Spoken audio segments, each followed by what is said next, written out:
the color. The contrast. What's up? What's up? What's up, y'all? Nobody here. No yet.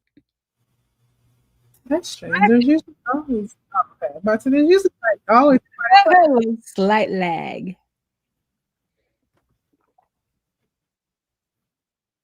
What? I just heard all of our conversation a second time. So I don't It's probably maybe I need a mute.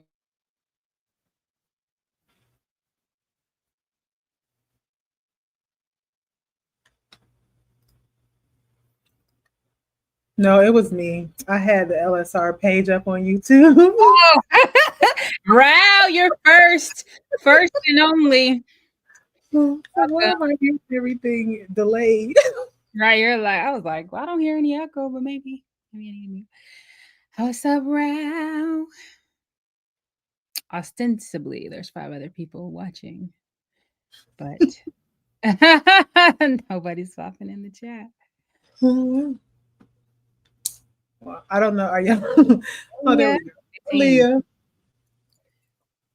is it warm in Detroit or is it back to the 60s? Yes, it's 85 degrees, and I went for a walk. I was like, that's how it was for me yesterday. I went for a walk and I was dripping. I was like, oh, this is because it's not 85. It's not just the degree; it's the humidity. It was a little bit of humidity. I couldn't let those bad letters get. What's Lekwujin territory? Where is that? Lekwujin territory? 3 pros. Y'all, we have a very exciting, maybe a little bit different guest today. Woo, woo, woo. Surely you saw the social media, or maybe you did. I don't know if you did or didn't, but yeah.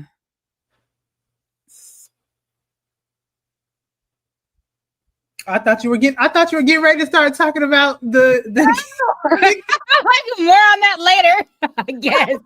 I thought you were talking about it. That's fine. Oh my god. No. We're just sitting here staring.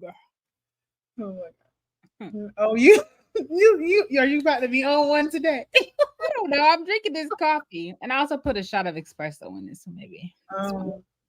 Dante, you're hyped for this convo. That is awesome. Yes. Hey, computer, what's the moves? Is that like what's up? Taste the what's the come. Like, share, subscribe. Pew pew pew. Pew, pew, pew, pew. I don't. That has been in my head so much, and I think it's because they were doing it at the festival that I went to this weekend. I can't get it out of my head. Oh man. Well, we can get started. So we got a little bit of reading to do. So we can just get started with our life and people as people trickle in. So basically, we just are both. There's 2 things that we kind of just are going to talk about briefly. One was our workshop for Gaza, which was called Pan-Africanist for Palestine. Thank you, Anonymous Grasshopper. And then the other is the first 6 months of the year is gone. We are like literally halfway through the year of 2025. Which is really scary to me. Yes. So first workshop. So the workshop for Gaza. What did you think, Layla? What were some of your? I thought it went really well. I mean, we raised a good amount of money, which obviously, like it. So the part of the premise of workshops for Gaza is that people come to the workshops with whatever set of skills or special interests that they have, and are offering that to the audience, whatever the audience is, in exchange for donations that then go to Gaza. We made a lot of money that I wasn't even, we obviously we talked about this before. We don't do we don't really get money in return for all these things. We have our daytime jobs as professors. So I was excited about that. I thought that we had a good crowd. So like I think in total, like people logged in was about 40, but then we had a couple of people who were there, a couple of Zoom screens who had multiple people in the room. So we had really good conversations.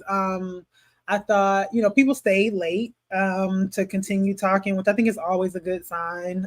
People felt like some of the quotations, some of the directions where we pointed them for reading suggestions was useful, but I also think that people really liked the breakout sessions where they got to talk to each other about their own kind of organizational work and how they might think about, future collaboration. So I felt really good about it overall. Yeah. So, and then so we put together kind of like impromptu, like a list of the different quotes that included the ones that we talked about in the workshop, but also when we did our teaching at Harvard in 2024 during the encampments, we had we had other quotes and other stuff from that one. So we also compiled those resources and they'll be sent out to the folks who came along with the recording. So yeah, I thought it was great. I thought it was a good conversation. I'm glad the breakout rooms worked out. Those can be like hit or miss. Because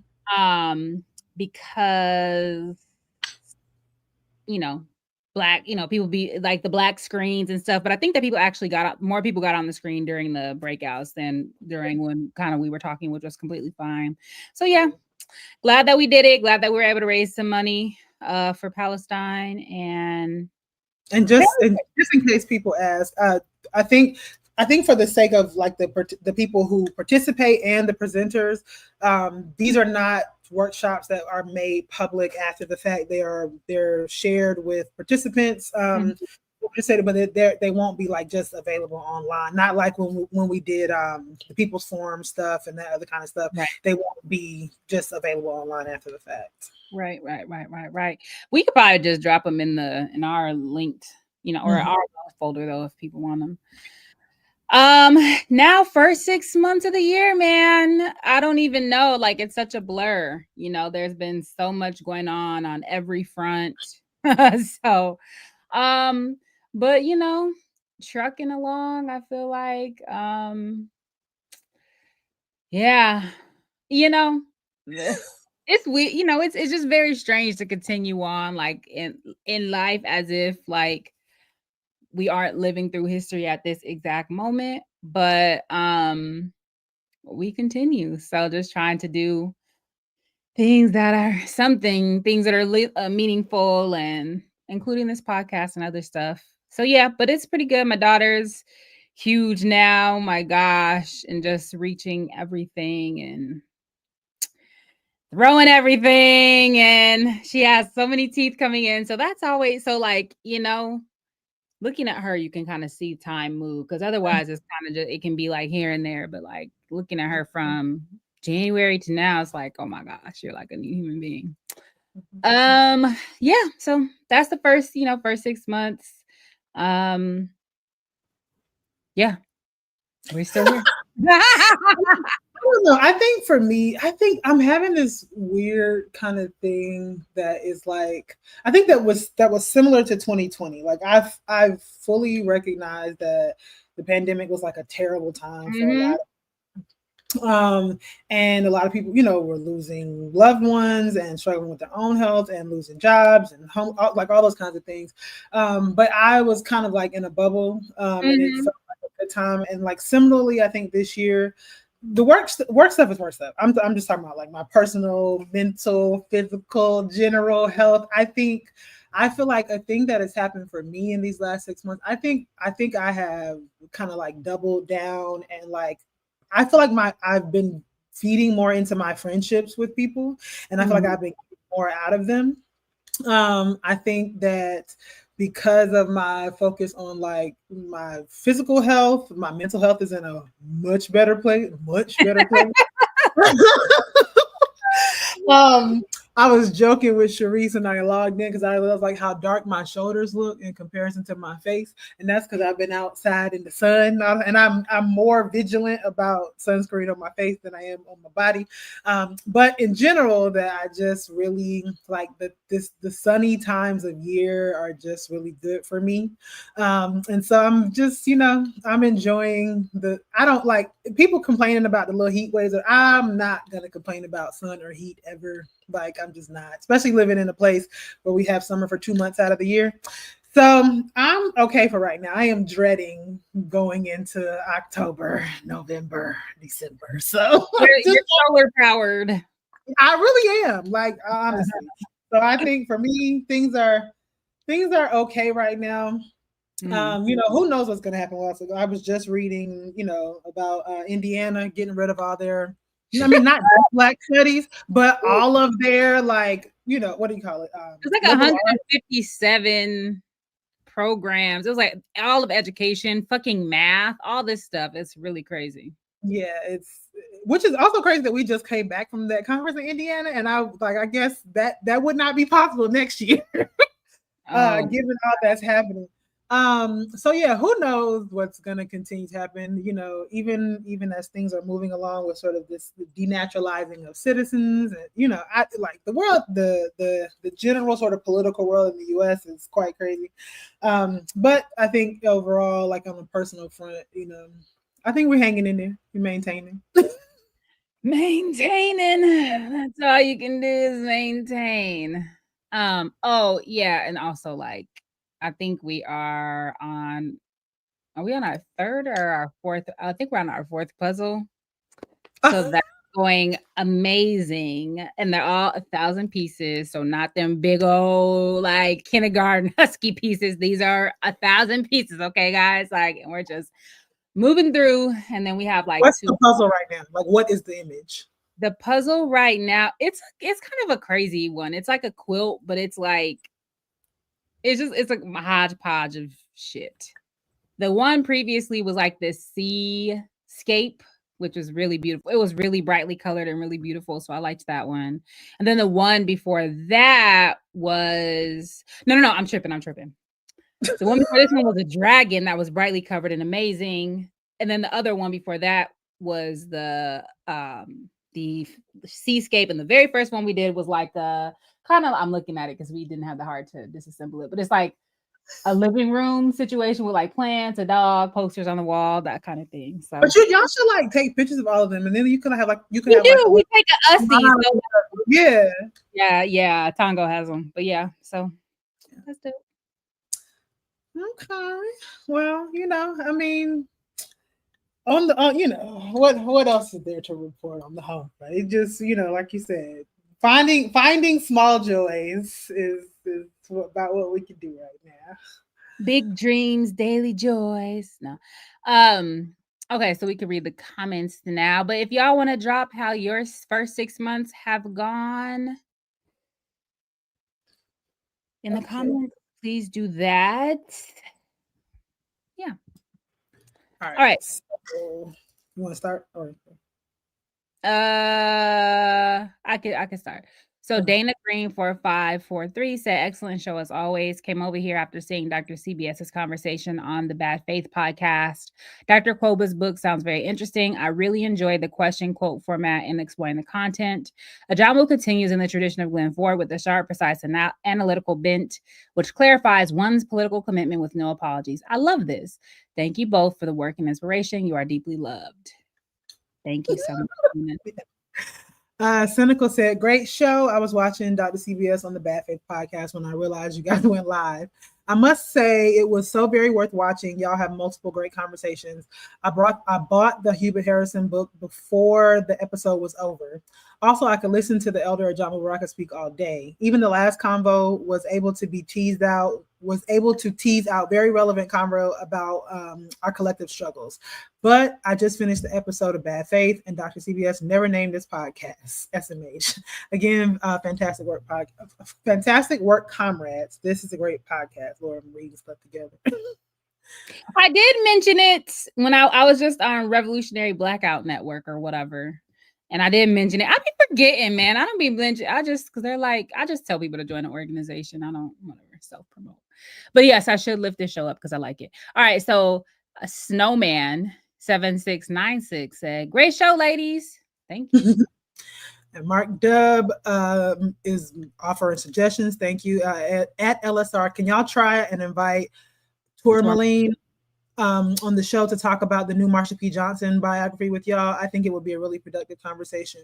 Thanks for the suggestion. We will note it. Okay, we'll look him up or them. Sorry. Eramon Sele 1521. I think one critique is the understanding of atheism and agnosticism. Atheism, from its root, deals with the disbelief or lack of belief in God, while agnosticism deals with knowledge, specifically no knowledge. So people can be agnostic, atheist. If you like me, yeah, in the sense we do not believe in any gods, and no knowledge has been presented to prove an actual God, which wouldn't be belief anymore. You would know like Moses or oh shit, I didn't do the whole quote. I forgot to press read more. We'll go back to that. Or I just need to pull it up real quick. So sorry, do you want to read the last one? Yeah, the last comment is from Linda Deloach. And it just says ditto bad faith podcast comments. So thank you for thoughts. Okay, sorry, y'all. I'm about to read that last comment right now. It's not the easiest to find our show, y'all. We got to kind of go through and find versus when we had it on our own thing. Okay. So I'm going to start. So he said, like Moses or Jesus and all those who claim direct communication with the God creator. So technically even Harrison would be an atheist because he does not actively believe or does not want to believe in a God.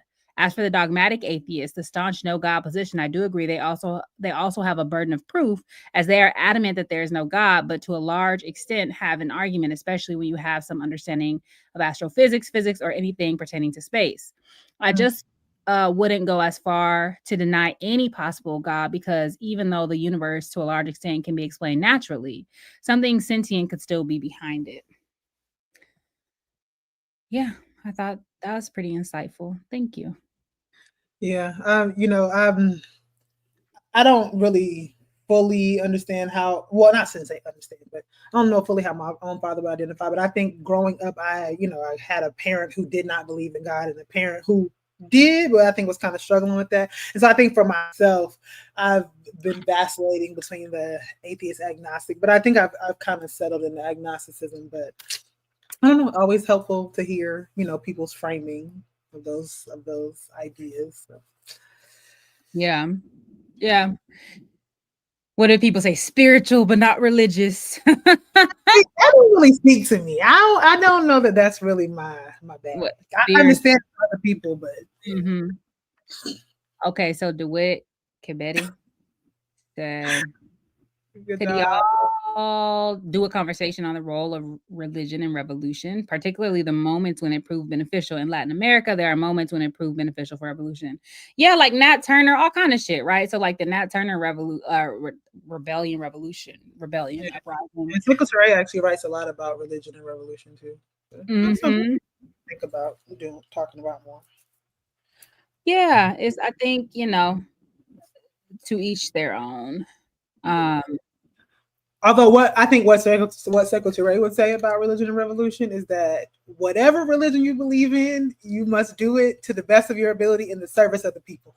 So if you're going to be an atheist, be the best atheist that you can be in service of the people. You're going to be a Muslim, be the best Muslim you can be in service of the people, whether that's Buddhist, Christian, whatever it is. So.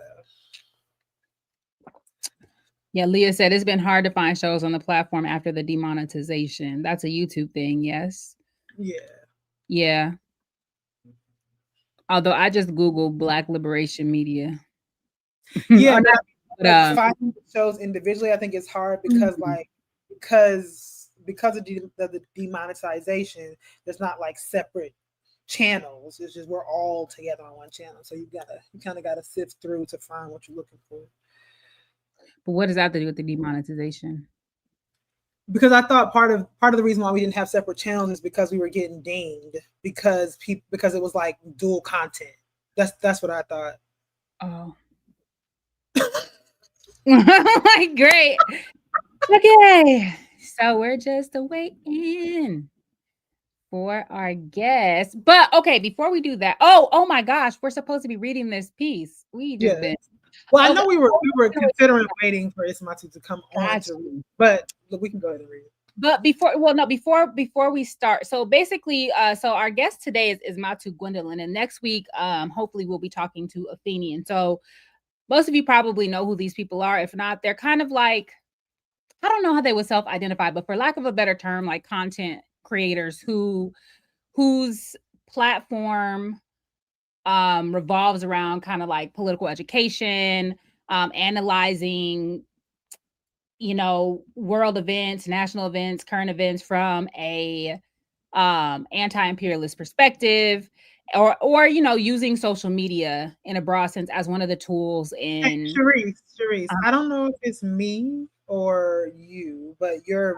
very distorted right now and you're frozen, and I don't know if other folks, if the listener, if that's happening for them too. Okay, does it sound crazy, y'all? I don't have no headphones or anything on. Do I have my Zoom on? Sometimes that.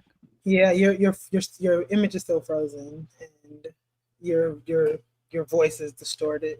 At least on my end. I don't know if other people are experiencing Am it. I distorted?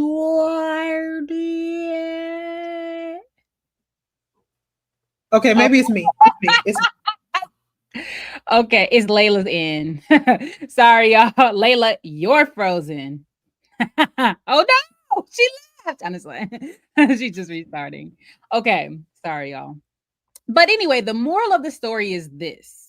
If you ain't, I'm just playing. I'm not gonna do that rap. It's very lewd and lascivious. But no, the moral of the story is that I'm interested in just talking to different content creators who do broadly conceive like black radical content. And because there's such a struggle over, like, we engage in a lot of discourses and discussions about social media and its uses, right? And oftentimes we're very critical. We tend to have a bit of a consensus that it, even as there's good things that are on social media, it can do more harm than good. And so I want to analyze and interrogate it, right? Because there is a contradiction that I'll mention in one of the questions, where on the one hand it's capitalist media, it is, it, in certain ways, it can promote celebrity culture, in many ways, right? And influencerism is like the cousin of celebrity culture. But on the other hand, if everything is up for grabs, everything is a train of struggle, then thinking about like, how do we use, insofar as they are here, how do we use these different platforms and media to um to challenge mainstream propaganda, right?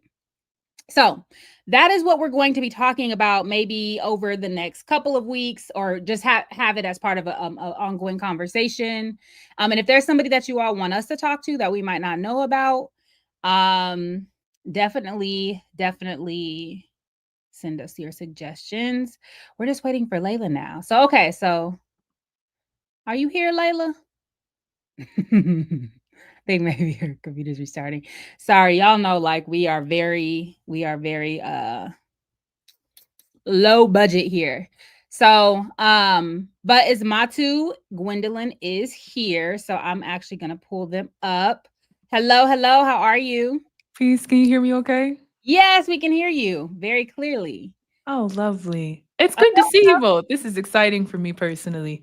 You both have been a part of my studies since I was in college because I had both of you assigned as reading when I was in undergrad. where did you go for undergrad? I went to Northwestern. Oh, okay. Shout out to Northwestern. Yeah. So for Dr. Layla, it was a piece that she wrote in 2020 on Venezuelans and on Black Venezuelans. And for Dr. CBS, I had some readings earlier in my undergraduate career on things that she wrote about W.E.B. Du Bois. So it's really exciting to be sitting with both of you because I'm like, wow, you've been my teachers for so long. Shout out to you. Well, thank you so much for being here. And so, Layla, can you hear? Layla. I can hear, but it's very bad. Oh no, them boys. They got you. That's so crazy. This has never happened. Do you want me to read the bio while you're figuring it out, or do you want to? She's frozen. All right. So while we're waiting, I'm going to read Ismatu Gwendolyn's bio, and then we can kind of continue to work on Layla's text. So, okay. Ismatu Gwendolyn. I've been calling you Gwendolyn Ismatu. What is wrong with me? Either In is my head, fine. it was GI. And then I was like, maybe it's It's gonna be the pronunciation that West African names. It's Ismatu. Just like Isa and Imani. I Yes. like E and S like S. Ismatu. Ismatu. Okay, my bad. Okay. So let me start over. Ismatu Gwendolyn went from clinically trained therapist to public scholar engaging in guerrilla theory nearly overnight, gaining traction in short form video. They decided to utilize their stage to write about the systems surrounding our daily lives to an ever growing audience via essays, distributed in a newsletter, on podcast streaming services, and via long form video. In addition to written artworks, Ismatu has partnered with Swiss-based NGO Social Income to pilot a universal basic income program in Sierra Leone so that the products of their art increase the quality of their material world in tangible ways. Outside of all that, you can find them farming rice for their father's tribe. Yes. All right. So where are you located currently? Because are you rice farming in the US? I wish. I just need a little more. I could. That's always it's more of a matter of money and manpower than it is about like ability. I could. Mhm. No, currently I'm in Mexico, so working on a project, and also Spanish is a big part of my discipline, especially after like going through. I mean, I lived around a lot of Spanish speakers in the bottom part of the United States, and so making sure that I stay up to snuff is important. I've let my Spanish degrade to abysmal level, so I needed to come practice. You and Layla can practice too, because Layla speaks Spanish. Yes. Okay, great. So we're so happy to have you here. And then just again, as we want to read this piece by Musa Springer to kind of ground the conversation. That's called Cultural Worker, Not a Creative. I'm going to drop it in the chat. Usually Layla's the tech person again, so usually she like puts it up on the screen. So there she is. So I'm gonna wait just a little bit longer to see if she can do that. But Ismatu, do you want to talk a little bit more about sort of like just give a sense of what your political orientations, your praxis, what it is that you do? Yeah. So in political orientations, I like food. Like my biggest motivating factor throughout on like my adolescence. I grew up food insecure. That was usually the one thing that we had like the most trouble getting access to was consistent, nutritious, delicious food. Food always feels like a luxury. It was one of my motivating factors in like I got to get my whole family out the hood mentality. It was that like, I want everybody to be eating and eating well. I want extra fat on me. I don't want to count my ribs. I want food. So that was the biggest motivating factor for me in terms of like, how do I get food? And then it was, how do I get medicine? And from there, my immediate adults, so like my parents and their generation, they're all pretty conservative because their parents were all really radical and they were in that, both in Sierra Leone and in the United States. So when I was asking these questions about why isn't food free, why isn't medicine free, they were like, well, these structural inequities. So all of my parentage, aunts, uncles, grandparents, etc., they all had the same answers, but they had very different modes of acquisition. Like my parents were like, you got to make sure you work hard and get to college so that you can make money so that you can always afford food. And my grandparents were like, fuck all that. You need to make sure that you have sovereignty over your circumstances so that you never have to worry about whether you have money or not for food. Money and food aren't the same thing. So from there, like it was always, now I would put it in terms of like, oh, it was always rooted in really material circumstances. But then I was like, I want food. I want to be safe. I don't want to have to move every year because we can't afford where we're living. I want to make sure that I'm not afraid of whether my parents are going to be here tomorrow because I got taken away from them or because they got deported or they were jailed or like all those kinds of things. Like it was the immigrant struggles and it was also the struggles of being a Black person in the United States with very unambiguously Black parentage. And the immigrant status does not really protect you from Blackness and the risks that it comes with, unless you came from like oil money, unless you're coming over here as an expat. But that was not the situation, right? We're Sierra Leoneans, we came from the war. So Yeah, the orientations were very material, and then I got to college and started reading more about um, society, about race, about public health. I studied public health and I studied creative writing. So then I started to think a lot more about the construction of the world and why things were the way that they were, not just my material, like I'm fucking hungry circumstances, but like the greater world and how much art can impact that, how much art changes people's minds, how easy actually it is to get people on board if you're willing to feed them or you're willing to give them clinics or like people are, it's not just me that's compelled by material circumstances, it's the people to the left and to the right of me, and that I didn't realize how much power I had in like elite academic spaces, how much money there is in elite academic spaces. I started putting all that together and was like, oh, actually I feel like I could do a lot more than what I thought, and so from there it ballooned. Yeah. Oh no, that's amazing. So how would you, in terms of your, would it, so do you have an ideological orientation? Because political and ideology obviously are not reducible. And then what role did like your experience in college, like what level of radicalization or de-radicalization happened as you were an undergrad? We're going to talk more about this changing ideological orientation because it has changed a lot in the course of the last like 5 years or so, where I went from studying different modes of orientation and governance, and what was possible in terms of seizing power from the state for the good of the collective, and the lived realities that I experienced within hierarchy and tribal settings, because I live in Sierra Leone now. And that's where I spend most of my time. And that means that I'm spending most of my time under my grandfather's chieftaincy because he was the chief of our tribe, which is a very big deal. And that is royal lineage. And I'm like next up, essentially. So there's a lot of hierarchy that comes with that I can't, it's above me to negate. Like these people feel this way. They will always feel this way. And that really puts like that's a direct contrast with some of the things that I read and believed about what revolutionary circumstances would be like, where we eradicate hierarchy and where seizure of state power goes towards the people. But I never considered what tribal authorities are like in that, because when I'm studying all these things in Black America, that's not the same. We don't have solidified tribes and tribal leaders in the same way that we have in Sierra Leone. So the organizing landscape looks incredibly different, and it has just kind of thrown all of my ideologies like on their head. In terms of college, yeah, I got paid for 4 straight years to read and write.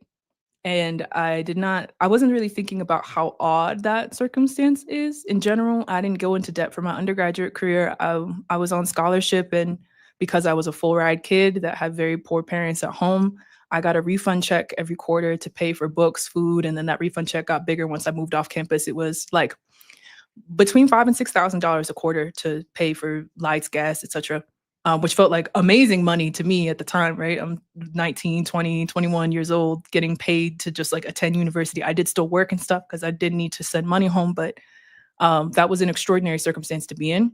And it was an unusual circumstance to be in, especially coming from poverty, like coming from not negotiable poverty.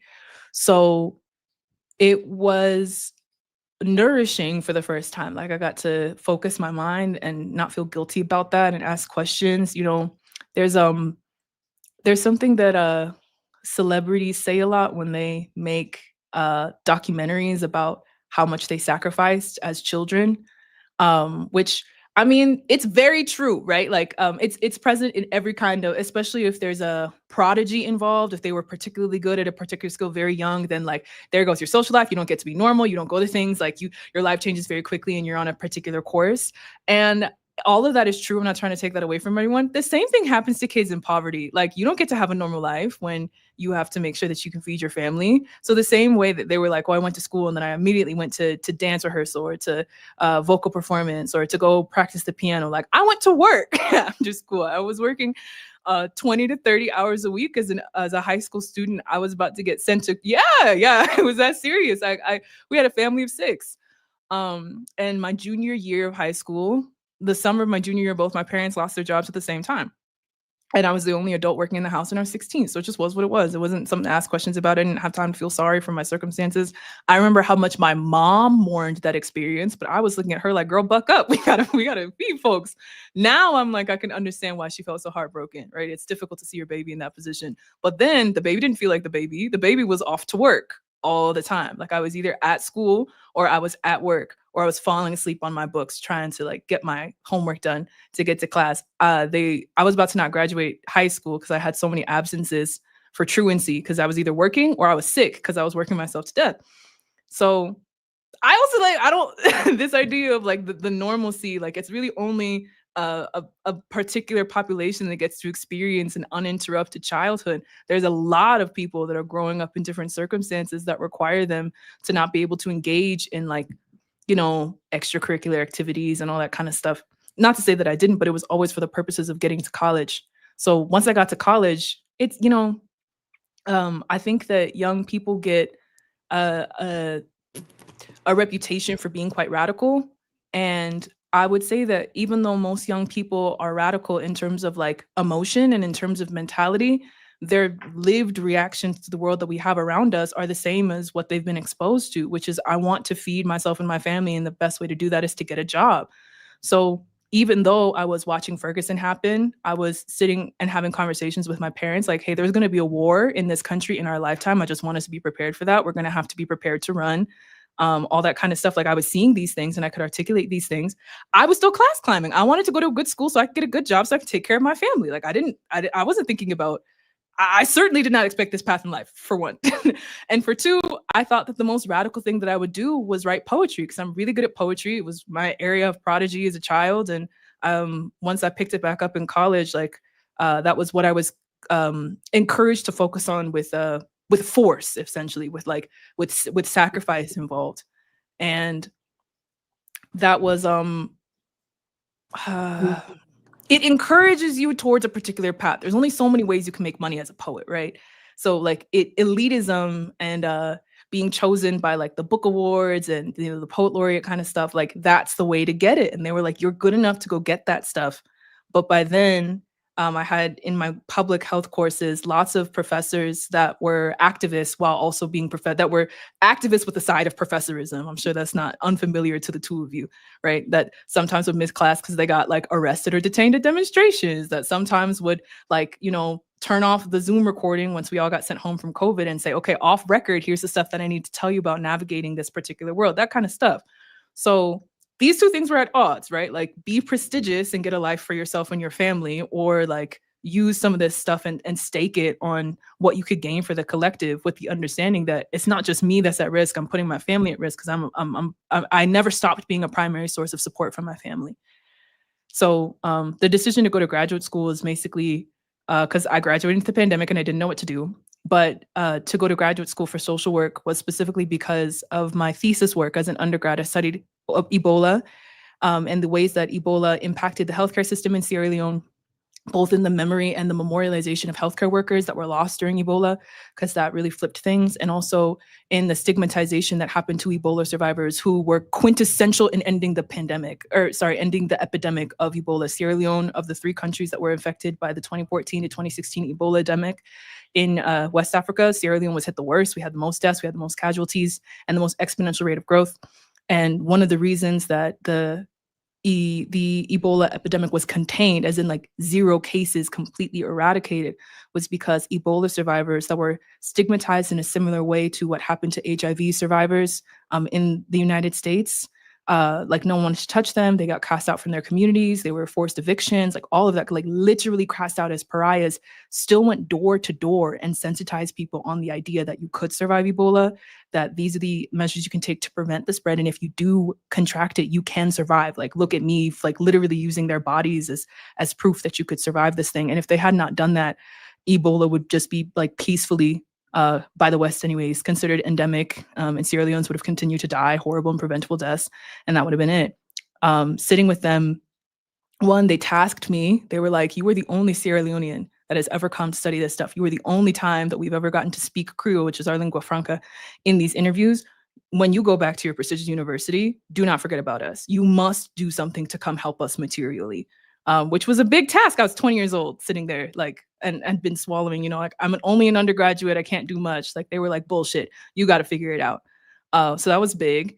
And then for 2, they told me about how much the doctors around them, because at the time I was preparing to go to med school, very different life now. The doctors told them just nonsense. Like, they'd prescribe medications that don't exist in a 50-mile range, They would prescribe medications that needed to be taken with food to people that are chronically food insecure. Like, just foolishness, without really thinking. They were giving solutions that did not make sense for the systems that people were waiting in, and there was really no effort given to the mental health of people who had been cast out from their communities, that were now forming new, like, tribal affiliations with one another instead of their home places that they had been for their whole lives, many of which were widows, which is like a double whammy, right? Like, we already don't like widows very much in this community. In West Africa as a whole, you can be seen as cursed, someone wants to give you work at that kind of stuff, but like, you were a widow and you're an Ebola survivor, or you survived Ebola as a child. Like, oh my goodness, there were so many layers in terms of the systems these people were wading through. So all of that, like, I went from wanting things that were very straightforward, that provided for me and my family, to realizing these people are also my family. There's nothing that separates me from them. The fact that I was not in Sierra Leone during the war or during Ebola was a literal just flip of fate.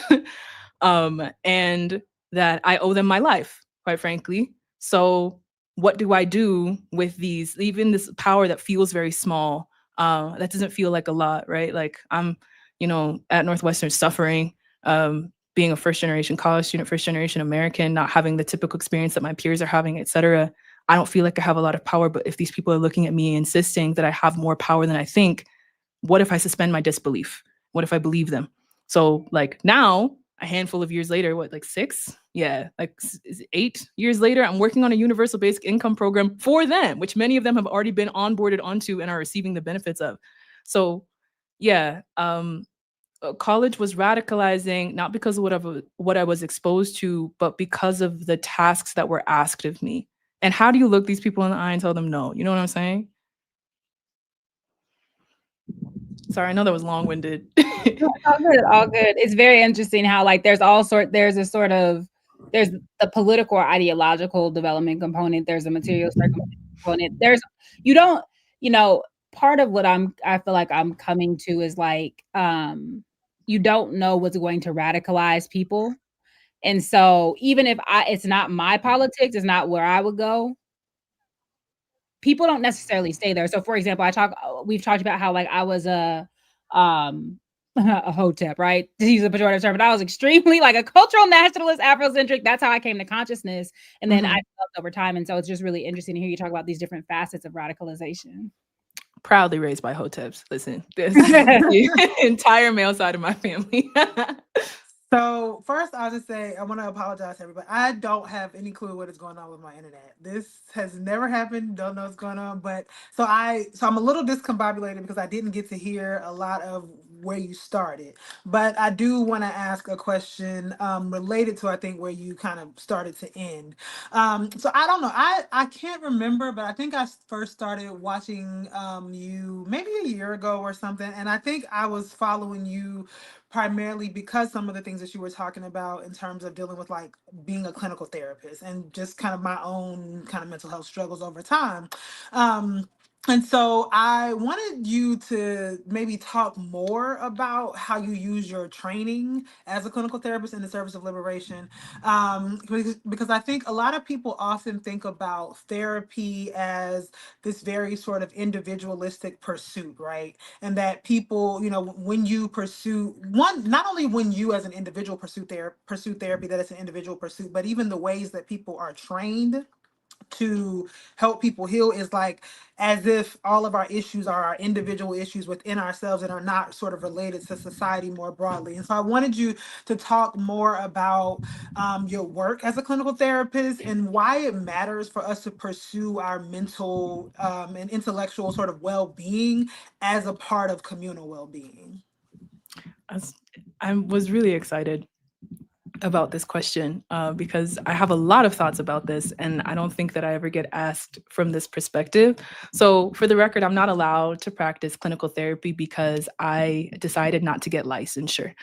And I decided not to get licensure because I was in sex work while I was in graduate school to be able to survive the economic toll that graduate school. There was a big difference between getting a check from Daddy Northwestern and then getting to grad school. And I'm now in debt, and I have no money for food automatically. And I was like, damn, like, and also I'm used to working for a living, right? We just talked about this. I've been working since I legally became of age to work. And even before then, I was working under the table. I was babysitting, I was tutoring, all that kind of stuff, right? Like, I've always been about the money, mostly because I had a family that needed it. So graduate school was tough because of the clinical hours, right? They expect you to work for free. Slavery, ridiculous. And it really only works for students that are married or have other familial sources of support where they don't have to worry about like the immediacy of bills and that kind of stuff. And I didn't, right? I have a family that in fact needs my support. So the only profession that was available to me where I could make as much money as I needed to survive and also make sure that my family was good in like 10 hours a week or less was sex work. I went to the club. That was not an immediate decision. I spent like many months researching and deciding on that, but the juxtaposition of the two, right? Like I went through a myriad of field placements. I was quit the job, by the way, because I was like, y'all are talking to me crazy because I'm here for free. And I'm too seasoned of a worker to know like this is absolutely not. So you're not supposed to quit field placements. I quit 3 because I was like, fuck no. And by the time I stuck and settled, it was in private practice. It was a private practice owned by 2 Black women. So I thought I was like, this is amazing. I'm going to be seeing Medicaid clients. So people that really, really can't afford it, and they're going to be seeing me for free. That was one of the most exploitative places I've ever been in terms of work. It was worse than my minimum wage jobs. It was worse than being a researcher. It was so bad. It was open exploitation. They told me that they were going to charge my clients a $25 fee. If you've ever been on super fixed income, such that you qualify for Medicaid, or Medicare, because it was a combination of the two. $25 a week is a lot of money, and you refuse to pay me. Like, I'm not getting paid for this. So that means that you're taking $25 that you don't need. 2 CEOs that would come drip down in Fendi driving Teslas, like, y'all don't need this. You're doing it to do it. That was wild to me. At the beginning of the year, I said, absolutely not.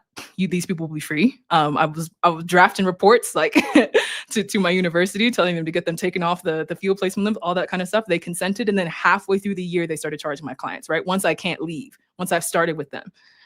They said every new client that you take on after this is going to start paying. There's nothing I could do at that point. I would have people begging me not to charge them. And I was like, I am nowhere near the controls for what automatically charges your card. And they have to sign up with a debit card to be even able to access services, which means, again, like to have access to a debit card in the first place, right? There are all these barriers of entry I'm witnessing. So it was just like, I was witnessing that at the same time I was in the strip club. And my home club, I saw every kind of person, right? Like corporatists, meat distributors, truck drivers, union steel workers, bachelorette party, everybody came into my club. It was there wasn't a racial majority, there wasn't a class majority. And so I saw a lot of different kinds of people, especially men in various stages of life, that would come into the club because they had no one to talk to. So they would get rooms and pay hundreds or thousands of dollars to talk to me about their lives and to like have a woman near them that didn't like detest them because they didn't know what else to do. Everybody, and there's like accountants that were closeted trans women, truck drivers who didn't see their wife anymore because they lived on the other side of the country. They just wanted a girl to talk to that wasn't going to be scared of them. Got lots and lots and lots of active gang members who would have otherwise been really interested in therapy, but you cannot talk to a licensed professional. A licensure means licensure to the state. Once you go through all that clinical training, hazing, you take that test. Every Black provider that I've ever known has said you have to answer that twice like a white person. And then once you get licensure, you pay the state, whatever state board you are licensed with, you pay them every year to maintain your licensure. You are an agent of the state, and they are the people that you report to if someone is out of line. And that it's always phrased as like if you have nothing to fear, you'll have nothing to hide, right? So if you are an immigrant, if you're doing any sort of under the table work, if you are a sex worker, if you're a gang member, if you are any sort of position where the state might hunt you or the state does not want you to exist, if you're a felon, previous felon, right? Anything. Confidentiality is out the door. You cannot actually be honest. How does a gang member or someone who is running from a gang or is out of a gang go get therapy from a licensed professional who will report them if they disclose intent to harm themselves or others? Those how? Like, or how do you, as an immigrant, and you don't have your papers for whatever reason, disclose the fact that you're an addict, because that puts your paperwork, even if you're in the process of things, severely at risk. It's immediate deportation, and I'm supposed to report that immediately, no questions asked, right? How do you, as a 17-year-old who ran away from home and is engaged in sex work because they want to keep a roof over their head, have a therapist, right? Like there are all these people that cannot go to a licensed clinical therapist because they're being hunted by the state for whatever reason. So these two things were happening in juxtaposition, right? I'm in this private practice that is actively killing me, that tells me openly it's not your job to find resources for people. You focus on mastery, you know, remember the tenets of CBT, all of this stuff. And I'm like, this is absurd. And I'm in the club where I don't know anybody's real name. They don't know mine. We're both going to disappear into lives where we're never going to see each other again unless they come back here on purpose. And I'm witnessing what people act like and feel like and look like when they're actually telling me the truth.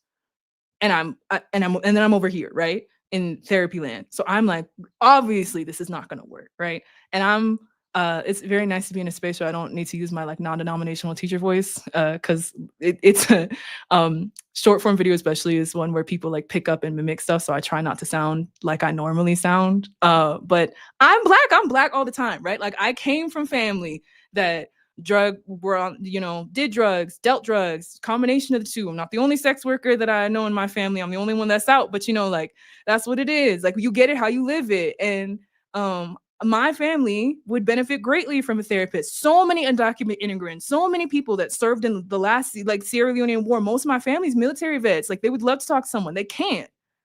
So it was, the material circumstances of my personal life. And then this is what happened in the club, juxtaposed with like the open exploitation that's happening in private practice that is actually fairly common, really common.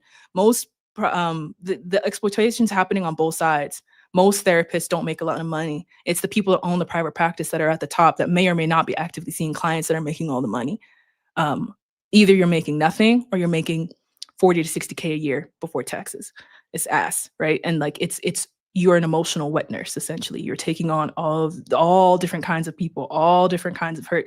And either you do it well, which means that you're overworking yourself, seeing people under the table, sliding folks your phone number so that you can talk for real. Like either you're doing it well or you're doing it the way that's sustainable in which no one's actually getting cared for, right?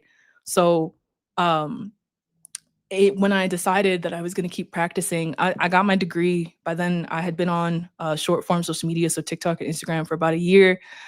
And I was like, I'm gonna do it myself, and I'm gonna run group sessions so that people like can do some of this healing work in community that they can take with them, because you can't take me with you. I'm kind of a standing fixture, right? But you can take each other with you.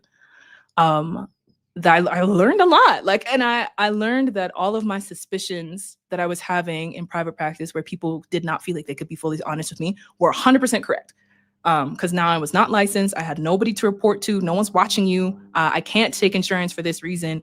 It slowly became obvious too that people could not really afford to do this without insurance, but insurance does spy on you. That can get subpoenaed in court if you ever go to court. I have to tell insurance just enough to make sure that they keep paying for your services, but not so much that anybody wants to lock you up. So like, there's so many areas of surveillance here. It became clear that it needed to be free. So I was like, fuck it, I'll do it for free. Fine. One of the reasons I was able to make that decision was because I wasn't really scared of what was going to happen. Like I've already experienced certain amounts of risk and precarity in terms of vocational work. I already know what I'm capable of. So this is a very calculated risk for me. And I could not sleep at night with the amount that I knew. It was a big gap between what I knew that I could be doing if I was brave enough and what I was doing right then. Also studying Dr. Matulu Shakur, and the Lincoln Detox program radicalized me quite a bit. I was introduced to that work the February before I decided to work for free. And none of that work, the Lincoln Detox program, if the viewers don't know, it took place in the Bronx during the first wave of biochemical warfare, where in the United States, government flooded these militarized or hotspots of radicalization, Black communities with drugs. The drug in case was heroin, so it was an opioid epidemic that was caused intentionally.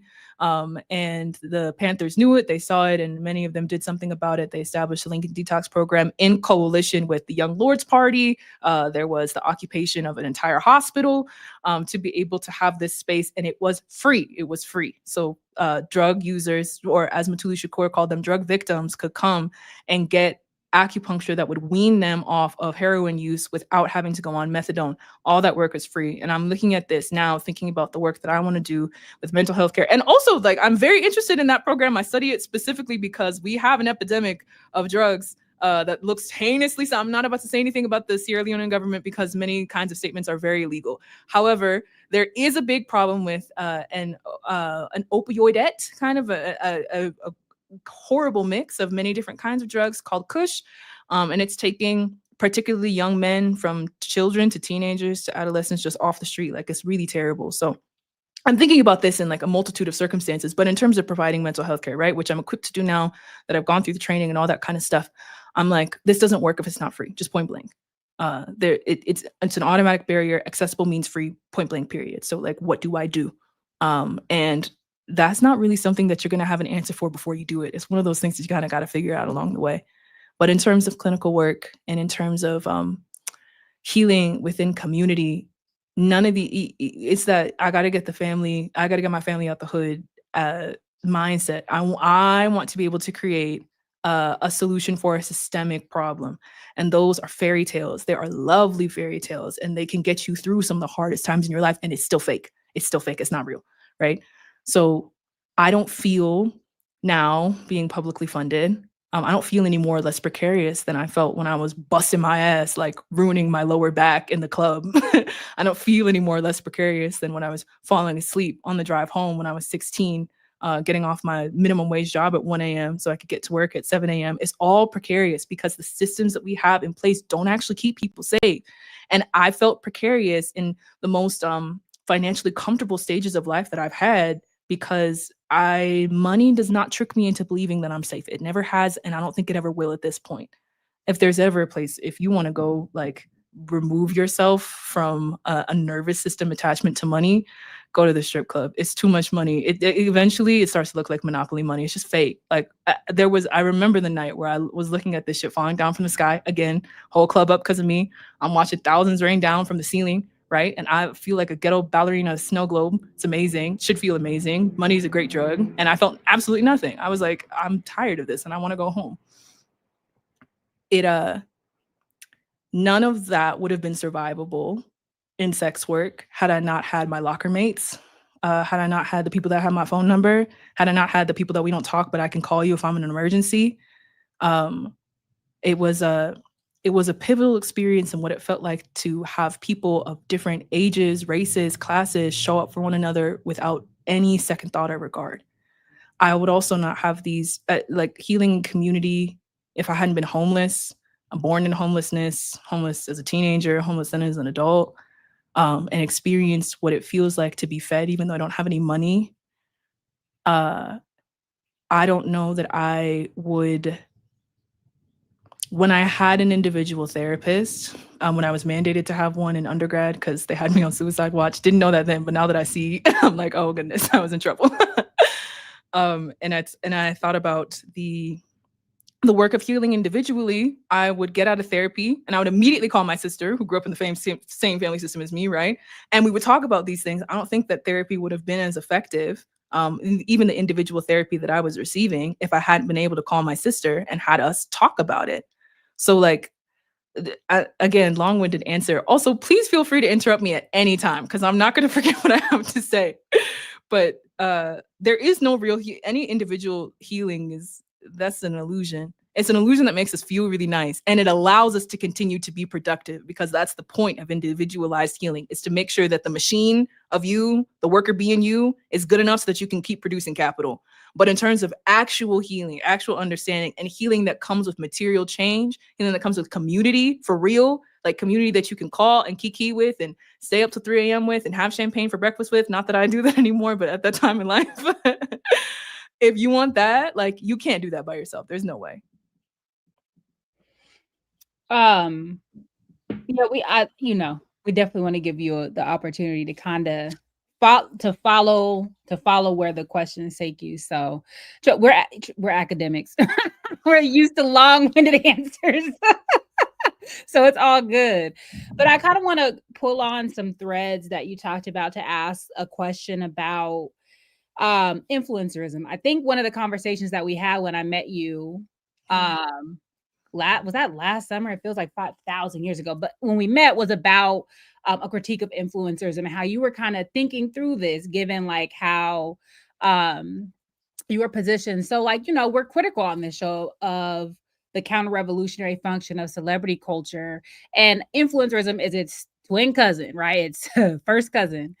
Um, on the other hand, we also know that, like I said earlier, if everything's a terrain of struggle from politics to academia, then that includes the use of social media, especially because of how social media um has created spaces like the manosphere and fucking ADOS and red pill blueprint. I don't know, we need to counter that somehow, right? Yeah. But so can you talk a little bit about how content creation, I don't know what you refer to it as, but what I just will refer to as content creation, fits into your praxis or the way that sort of your vision of world making. And then can you address this contradiction, like the capitalist reactionary nature of social media platforms on the one hand, but then the need to combat imperialist propaganda and provide alternative forms of media for our people on the other hand? Yes, I can. So to give more context to what Dr. CBS is talking about, when we first met, it was at a talk that you were invited to do at UCLA, and it was a particular political circumstance, right? Workers were on strike. The encampments had just been razed through. They sick the dogs on those students, and it was so big that I saw that news in Paris. I remember coming back to the United States from Sierra Leone. I was in the Paris airport, and I'm watching UCLA students get like hit with nightsticks. So it was just after that. And it was a long conversation, like about it was about your book Black Scare Red Scare, but it was also about what was applicable to the students in the audience that had just faced significant trauma and were taking on more risk by going on strike. The graduate students were on strike. They went on a march right afterwards. So I'm sitting here, and students are recognizing me, and they're like whispering through their masks, like, "Hey, by the way, I'm so excited to see you because I watch you online," and that kind of stuff. And at that point in time, that was still a really new experience, and that was both heartwarming and deeply overwhelming. I never have desired to be on stage, even though I have a long history of being on stage. I've never really liked it. I'm good at it, but it wasn't something that I had like. I was not leaping for joy at the prospect of having the spotlight on me. I was just good with a mic. So I was handed the mic a lot as a kid. I started public speaking in my church by the recommendation of my pastor. And then that ballooned as an entirely separate story. But I'm here now, and I feel very uneasy.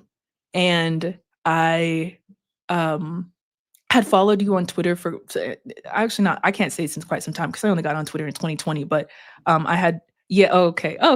So Yeah, July 2020 is when I got my Twitter. yeah, okay. So I had seen a lot of your critiques, especially of political celebrities. So people that come into celebrity via activism and then become a full-time celebrity, people that come into celebrity via serving in the Senate or whatever, and then thus are political celebrity. I remember I was also reading Contextualizing Angela Davis by Joy James to kind of understand this role of political celebrity.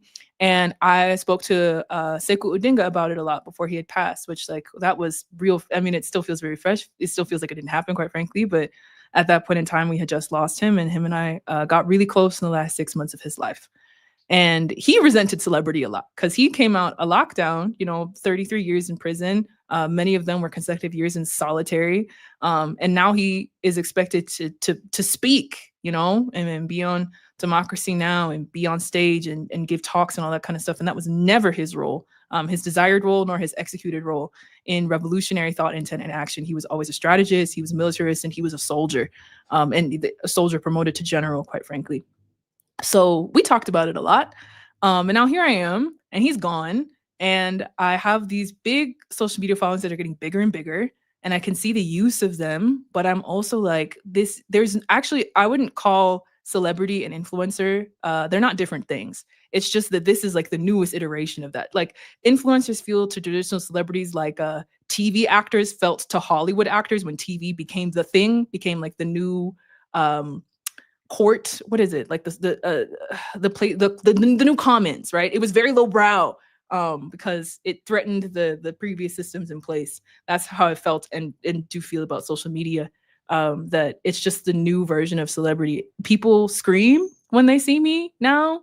It's happened on multiple occasions, and I'm looking around like, "Where's the gunman?" And someone's screaming because I entered the room. It's crazy, right? Like, or I just got off a call today. I gave an interview for a qualitative study, and the student that's interviewing me has to take like, I don't know, 30 seconds to like calm themselves because they're like, "I can't believe you're sitting in front of me," and I'm like, "This is fucking surreal." Nor do I really enjoy this. Next people in this chat talk about how did y'all get Gwen?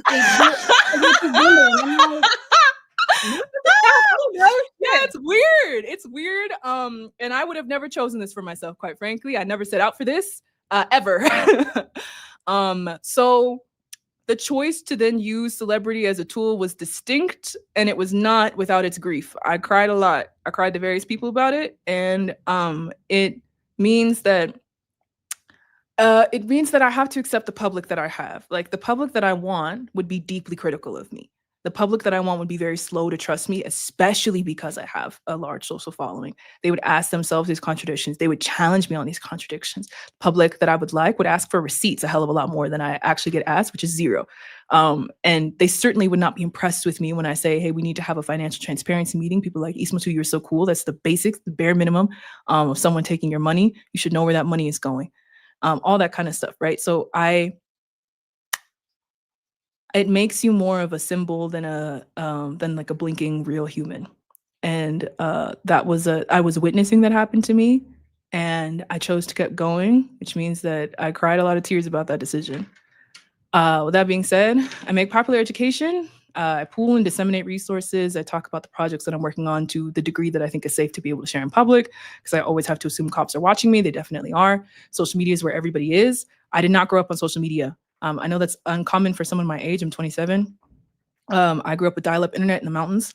I grew up on AOL and AIM. I grew up texting with T-Mobile past 9 p.m. And I had a Facebook for a hot 3 seconds before I was like, "This shit is weird," and deleted it. And both me and my sister did not have social media. So all of my friends had Instagram and Snapchat throughout college and high school, and I just respectfully declined because I thought that shit was weird. I grew up in and also the internet was slower to reach me because where I was in rural settings in the mountains on either side of the Rockies, right? So it is harder for this stuff to get out to us. Okay, I had AOL internet until I had dial-up internet until I was 14. I didn't have Wi-Fi in the house until I was in high school, and even then we couldn't always afford it. So throughout high school, throughout college, I had no social media. It was bliss. I had a great time, and I looked at it with my nose up. I felt very elitist about it because I was like, the comments, well, I don't want to go there. I don't care about most people or what they think or do. I'm an introvert. I like 5 people maximum. So the idea of like spending my time thinking about what other people are thinking about when they don't inherently matter to me, the people whose thoughts matter to me call me and we talk on the phone. So I was not with the shits. I had no desire to do this. My first TikTok ever went viral. I was viral since. And once it became clear to me that this stage was not just going to evaporate and go away, I asked my various spiritual entities, because I'm very religious, and my in-person entities, the people that I think are responsible for my life, what I should do with this platform. All of them obviously said, "Speak, you're good at it," and that was. So I think that content was necessary to say. The phrase like content creation is true for most people. I do not feel like that is applicable to me. I'm an artist, I'm a scholar, and I'm a sovereign. So I use social media to further those, or I use social media as the vehicle for those roles. So in terms of art, my goal is to create art that sticks people's minds, and that they can eat off of, and that they can talk to people about. So that's essays, podcasts, and is increasingly more like visual mediums because they have a lower barrier for entry. So short films, long films, still images, that kind of stuff. I'm a scholar, so I use resources to stitch together logical processes of thought, so that people reading can see what it looks like to like read a source make claims, investigate those claims, do counter arguments, and then come to some conclusions that might be helpful. Because a lot of people didn't get to learn that in school. And I, again, had 4 uninterrupted years of study. Grad school was a joke, by the way. I regularly forgot about it. I was a grad student. It was really the work that I was doing, but like the rigor that Northwestern put me, I was in 300 level classes my first semester. Because I was freakish, and also that was foolish. But I came out the gate like swinging. I was like, I'm going to be the best scholar to ever scholar. I didn't necessarily care about straight A's anymore, but I did want to constantly be confused. Like I wanted to work my mind to its complete capacity. So I worked so hard such that grad school was a joke, allegedly prestigious. I don't want to say the name of the university because this is hella shade, but it was far too easy. It was shit that I was doing in like my first and second year of undergrad. Anyways, as a scholar, I want to create reading and writing and analysis in sets of skills that are transferable. And I think that I'm effective in that because sometimes when my constituency members email me, they sound like me. I watch them do the same things I do. I'm like, yes, okay, so this is effective. And then I'm also a sovereign. I guess I didn't say this maybe explicitly, but on my father's side, he's the chief of our tribe, right? My grandfather. And that's royal blood that is above me. So that necessarily means that I must create material circumstances that improves the life of my constituents. Like that it's not just my birthright. It is what is expected of me as the bare minimum. So it would be foolish of me to not use this medium of power to be able to create those circumstances. So content creation is what happens when you want someone to stare at a screen so that you get money from advertising revenue. And that is not what I do. I don't advertise. I don't take any sponsorships. I publicly swore off sponsorships. And one of the best essays I've ever written, it's undersung, but Information Anarchy, the case against sponsorships, is an essay. It haunts me from my grave, in fact, because of the logical implications of it. But in terms of celebrity, it's kind of a catch-22. I didn't set out to be a celebrity, but if that's what people treat you, then that's what you become. And it makes it so that you become idolized a bit, infallible. You represent people's walking hopes and dreams in a way that I didn't ask for. For me, that increases the level of responsibility that I then necessarily must have with my audience, because political thought is far more infantile than I would have projected, right? I did not realize how unusual my life circumstance was in many ways, and how unusual it was to have access to Indigenous professors, Black, queer professors, trans professors that tasked us with contending with risk, right? Not just because they were risking, right? Like, because they were involved in struggles in really material ways that risked their livelihood, that they used their positions in the ivory tower to upset their material circumstances, not as the point, but as somewhat of a necessary byproduct. I didn't realize how odd that was. And when I realized that people ascribe expertise to you, benevolence to you, authority to you, and then those things become true, whether you set out for that or whether you anticipated that. It's just what happens once everybody believes that's true, then it becomes true. So then access to funds, to labor, to resources, have like, it mimics my life in Sierra Leone as a royal, right? Like I ask for something, gets done in the next business day. And then now in the United States, and also across the Western world, there isn't a city that I stop in now that someone doesn't recognize me. Those are just the people that come up and tell me. So it is necessarily now it's necessarily like an organizing tool, because I can't take it off. I can't scrub it off. I didn't want it, but here it is.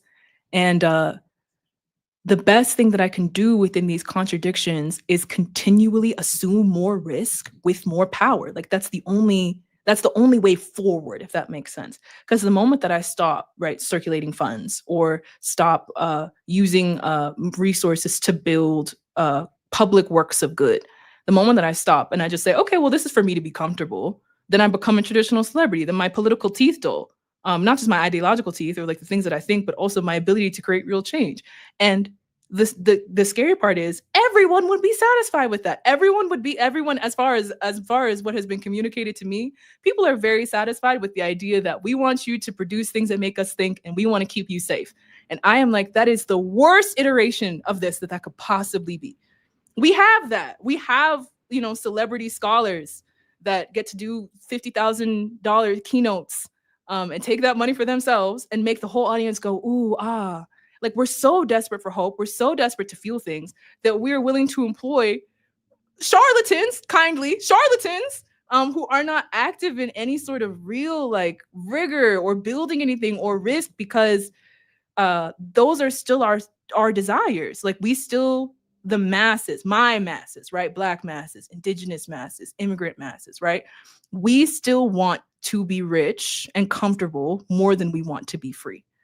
And if not that, we would rather be ruled than have to create our own sovereignty. Like, that's what I'm witnessing. We've actually talked. We kind of were talking about this the last show. I feel like to some extent, Sharice. There's so much in all of that. There's so many things that everything that you just said makes me think about. I mean, recently we talked about this on the show, I think 2 weeks ago.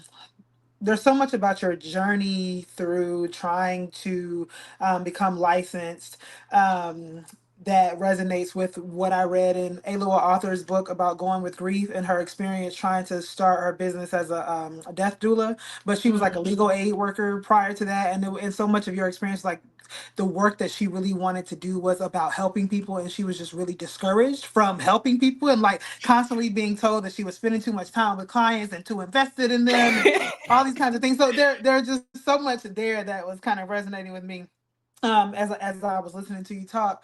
But also think to your last point,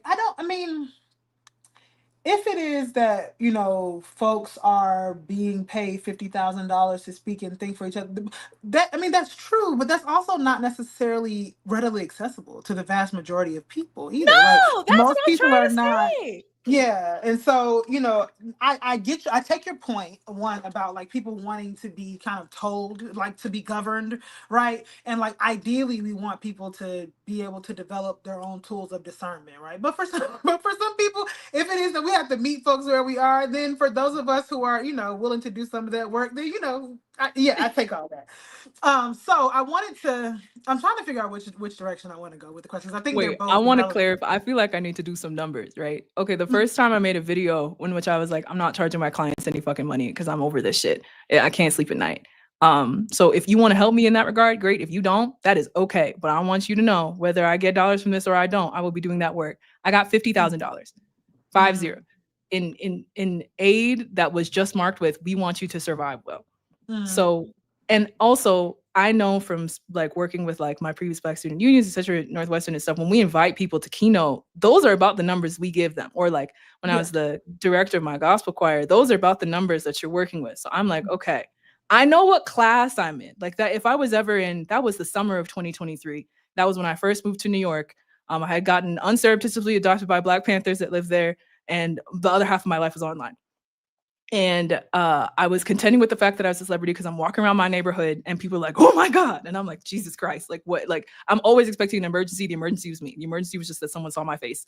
So I'm like, this was the balloon pop of me realizing I'm a celebrity and I can't go backwards, for one.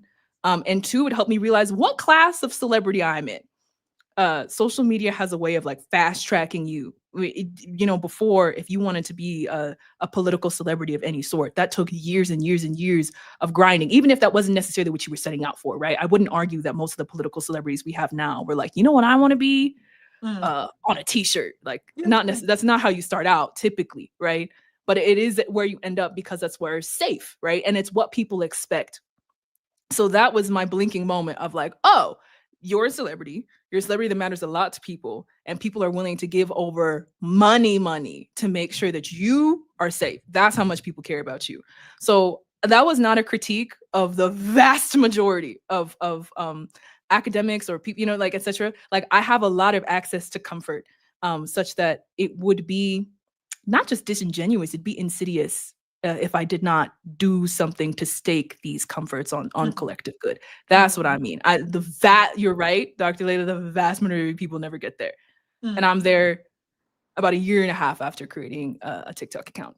And just to be clear, when I said people don't get there, I just meant that even when people are speaking, like the vast Yeah. majority of the public doesn't have access to even hear those speaking. So like Yeah. having the social media platform, it does reach a different kind of audience because yeah, we are bringing speakers to universities for $50,000 a pop, but that is not like most people are not growing up in university towns, That's and true. because of the sort of retrenchment, the particular kinds of political retrenchment, university spaces are not the kinds of publicly accessible spaces that they once, and they were always problematic, but they're not even as publicly accessible as they once were. So that was the point that I was thinking. But since that's the direction you went, then this is where I will go with the question.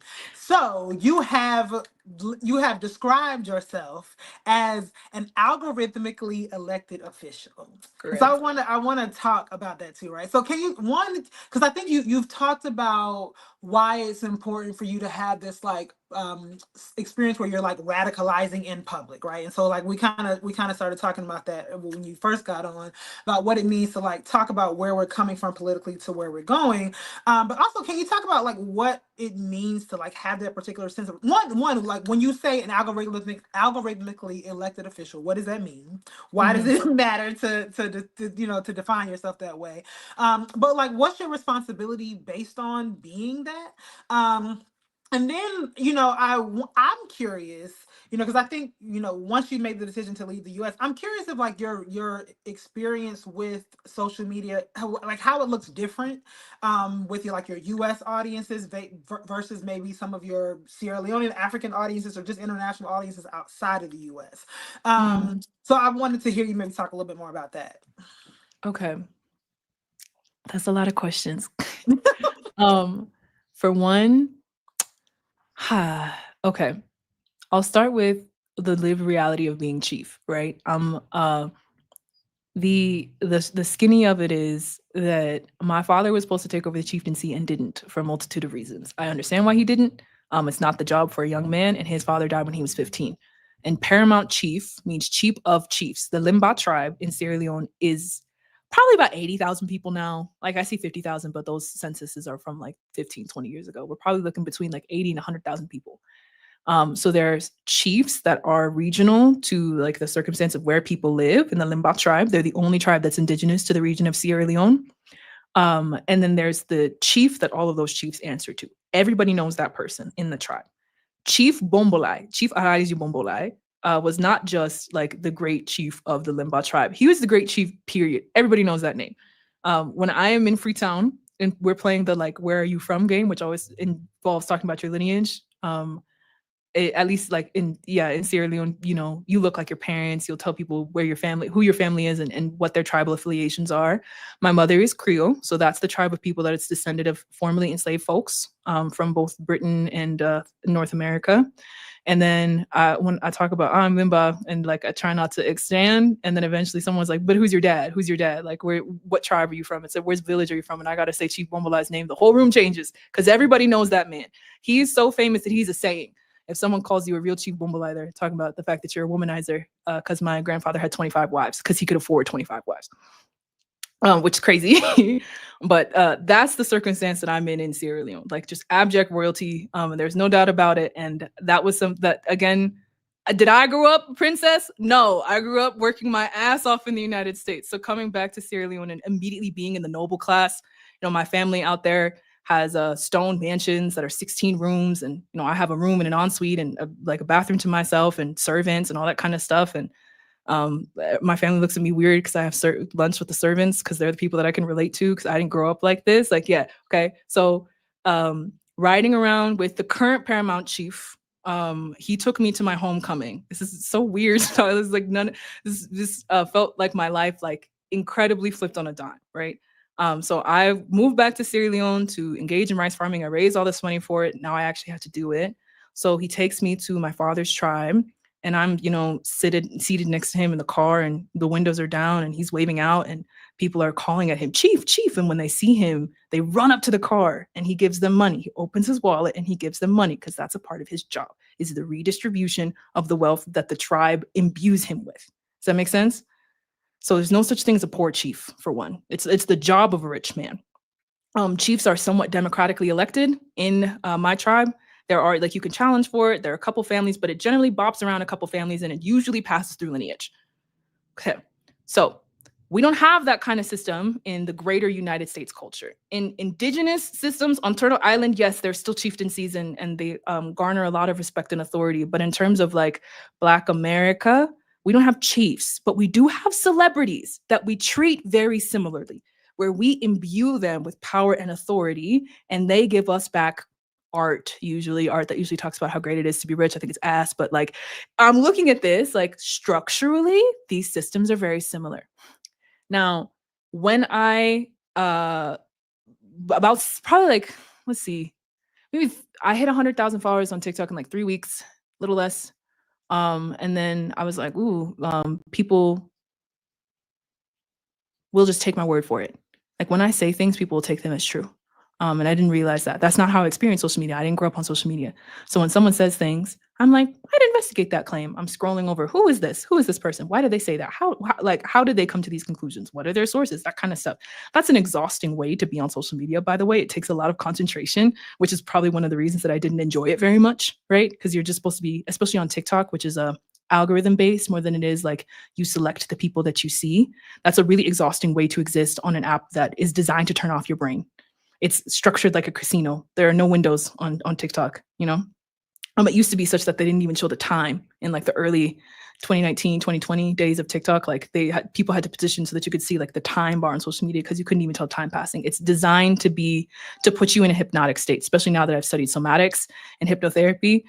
TikTok in particular, but like all short form media where you just kind of scroll to the next thing, is designed to put you in a hypnotic state, which puts you in this mode of just saying yes and agreeing with whatever it is you're looking at, unless it charges you in a particular way. So I'm here, have all this power. People are just going to take my word for it. I begin political education because I think that's the most responsible thing I can do. And I think that I would be good at it. And I'm studying enough to be able to do it responsibly. And I have elders and other people in my life to ask, to check me, essentially. We begin that route. Then by the time that I, make this video, I receive $50,000, and then I immediately start giving it away because that's what I feel like I'm supposed to do with that kind of money that's just been gifted to me. Once again, fell out of nowhere in like 72 hours. I went from being $1,000 overdrawn to my bank account to $49,000 plus, right? I'm immediately like, okay, what can I do with this? How do I make things better for myself and the people around me? And I'm looking at these people who this is a digital version, at least for me, especially because previous to that, I did a series on mutual aid by Dean Spade. I read through the book, I read through it critically. I did lives, I think like 3 times a week, where we like read the book literally line by line. And I was asking people, like I was in a classroom, like, what does this word mean? If you don't know, can you guess? Like, what do we think the thesis statement of this paragraph is? What are the arguments? Where is it applicable? That kind of stuff, right? By then I had been to Sierra Leone enough such that I was like, mutual aid is Western technology. Because in like the means of giving and receiving aid that creates systems where the government fails us, that's what you do tribally. But that doesn't come without hierarchy. Like, hierarchy is necessarily baked into those systems. You weren't here, Dr. Layla, because there were technological issues, but this is what I was talking about with Dr. CBS at the beginning of the call, because she had asked how my ideologies have changed or what my ideological framework is. And right now it feels like mush, because everything that I studied ideologically, where I was like rejecting the concept of hierarchy, has been flipped on its head, with me being I'm the sovereign, like I'm the hierarchy, and I didn't necessarily ask for that, but it was a position I was born into, and I can't really reject it. It's my blood. It follows me. No matter, even if I decide to never do anything again, right? Like it follows me. It's on my face. So I'm here. I did mutual aid series, and people started writing to me and asking, can you connect me with your vast networks of mutual aid? And I was like, what? Because I didn't claim this. But it helped me understand how, again, infantile our political thought is, or even our discernment is, because someone read a book. We assumed that not only was this person an expert, but also assumed that they would have enough connections and resources to connect you with emergency aid if you're in the position of being homeless, or if you're in the hospital, or that kind of stuff. So I was looking at these people like they were nuts. And you know what it reminded me of? Like the children and adolescents that say, Chief, Chief, and run out to the person that they can see and hold out their hand because they're hoping that Chief has money for them. Now, if Chief's strapped, ain't nothing you can do. You know, you can just, you dab it up and keep it moving. Like, I gave all my money to the last person. It's not shit. It's not beef.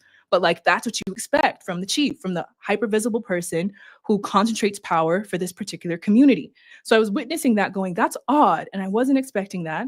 Then I got all this money and was like, oh, great, I have money to give out. And then that just became like the rhythm of life. Like, I don't always have it. The aid comes in waves like this, but once I get it, you know, I fulfill these people that are in dire straits. Like I stake these, you know, comforts that I've given on the people that are coming out saying, Chief, Chief. So it made me not just ideologically responsible for these people, right? Because now there are people that there are 17-year-olds that send me emails and are like, you're the first person that I've ever heard speak about these things in a way that I can understand. And honestly, actually, one of the reasons I started political education was because I didn't feel, because Dr. CBS's tweets were really helpful in recommending me reading after I graduated, because I was graduating the pandemic, and as were so many others on Black academic Twitter. Like, it was where I like went to continue study. But when I tried to speak to my friends about the continued study, they had no idea what I was talking about, because you all have got your PhDs. And there's a really big jump between like the Instagram infographics about like, here's how to not talk to the police or what to do when you're arrested, like the basics of political education, or even just political education as in understanding your material circumstances, right? The basics, the 101. And then everyone else is in like the 301 up, the independent studies, we were already become professors and now we're reading for fun. There's a really big gap right here. So when I started, I was like, I want to fill this gap a little bit of people that know enough such that they want to know more, but like can't really keep up with what's going on, you know, when the professors recommend this, that reading, etc. Like I probably wouldn't have read Rodney if I didn't see tweet after tweet after tweet being like, you got to read these books, you got to read these books. But those books are hard, right? Like they're not, or they're hard, especially if you haven't read in a while, weeks, months, years, if you didn't spend a lot of time focused on reading, all that kind of stuff. So I'm teacher, right? These I have gaggles of people at this point, millions of people that use me as a primary source of political education and understanding the world around them. And lots of these same people either have money to burn and so they give it to me, and then some of that same group doesn't have money to burn and they need it. So then there's a circle that goes on there. Been reading more about gift economies because people keep trying to compare it to that. Chieftaincies don't quite fit cleanly into gift economies because there's power being concentrated in one person. If at any point in time I'm like, fuck y'all, I want to keep this money, then no one can really stop me. But I feel directly responsible, and it's in part because people not only assumed that this is what I would do with the money if they gave it to me, they also assumed that that's what I would do with the money if they asked it of me. I feel like a walking example of trust the people, and the people become trustworthy. Obviously no one, I can't have imagined that this is how this is going to work out when I sent out like a TikTok into the ether one day. But constituents implies that you can depend on the person who is representing you. And I want that to be true. And not only do I want that to be true of me, I want to do that so well that we begin to look at other people in the celebrity class and be like, so Ismatu's doing all this and they only make like, what, like, I don't even know. In my wildest dreams, like, let's say like I make it to the million class and I only keep enough to survive. And then I get to really like make shit shake. That's when I could start farming, right? In the United States on a mass scale. That's when I could create the community libraries that I want in Chicago and in the Delta and in the Gullah region, because those are also my people, right? Like the Gullah Geechee people were taken directly from the Limbaugh tribe of Sierra Leone, like literally copy paste. So if I could go build things in the United States from the other half of my world, that's when I know that I've really made it. And that will be unignorable. And at that point, I want people to look at that and say, okay, so this is what Ismatu did with celebrity. And y'all are billionaires and y'all don't do shit. So like, what's up with that, right? Because right now, that's like kind of the thing that's muttered in the back of the crowd. But everyone's like, no, we need more Black billionaires. Like, it's good for Black people to have wealth, et cetera, et cetera. And even though we're kind of seeing that that's bullshit, the sentiment is, well, what would you do? You know, if you had that much money, wouldn't you just cash out? Like, I want to be a walking example of being like, actually, no, you don't have to cash out. You can risk. So I want you to look at this behavior and look at the people that could be doing it and consider them your ops, because they are. Having a constituency implies and necessitates responsibility and risk. And I think that the only appropriate use of celebrity, if you are claiming to be in radical or revolutionary spaces, is responsibility and risk. The last question was about the treatments between U.S. audiences and audiences that are outside of the United States. About 50% of my audience is located outside the United States. In other Western areas, primarily about like 30% more in the rest of the Western world. So Britain, Western Europe, Canada, Australia, that's another 30%, 25 to 30%. And then the other half of that is people across the colonized world. And that has put upon me the necessity of learning other languages, primarily Spanish and French and Arabic. So it just has stepped up my game in terms of like, I need to be proficient enough to be able to speak to these people and to write to these people about their material circumstances as well. Because I'm great at Creole now. And I'm also good at speaking to Black people now. But those were languages I really had to work to learn. We were encouraged to speak English. My school teachers and social workers and whatnot, like straight up to my parents, like your kids are likely to get taken away from you, or likelier to get taken away from you if you all don't speak English really well, point blank. And that's true. So, it was English at home, it was English all the time. And I lost my Creole, which I had to really, really work hard to get back, as well as reading and writing Creole. And I would not be able to do the work that I'm doing now if I did not speak Creole to proficiency. And it was also the case with Spanish, because we lived in Arizona for a significant amount of time. I spoke Spanish pretty well as a child, as an adolescent, and they encouraged us to not. So I lost a lot of Spanish, even though I can still understand a lot. So I'm literally in Mexico right now working on my Spanish and working on a project that requires me to like get proficient at it again. So then French is a necessity because all of our neighbors speak French. It's only Sierra Leone, Ghana, and Nigeria that were colonized by the British. That's why we drink a lot of tea. But everybody else speaks French. So even just for diplomatic reasons.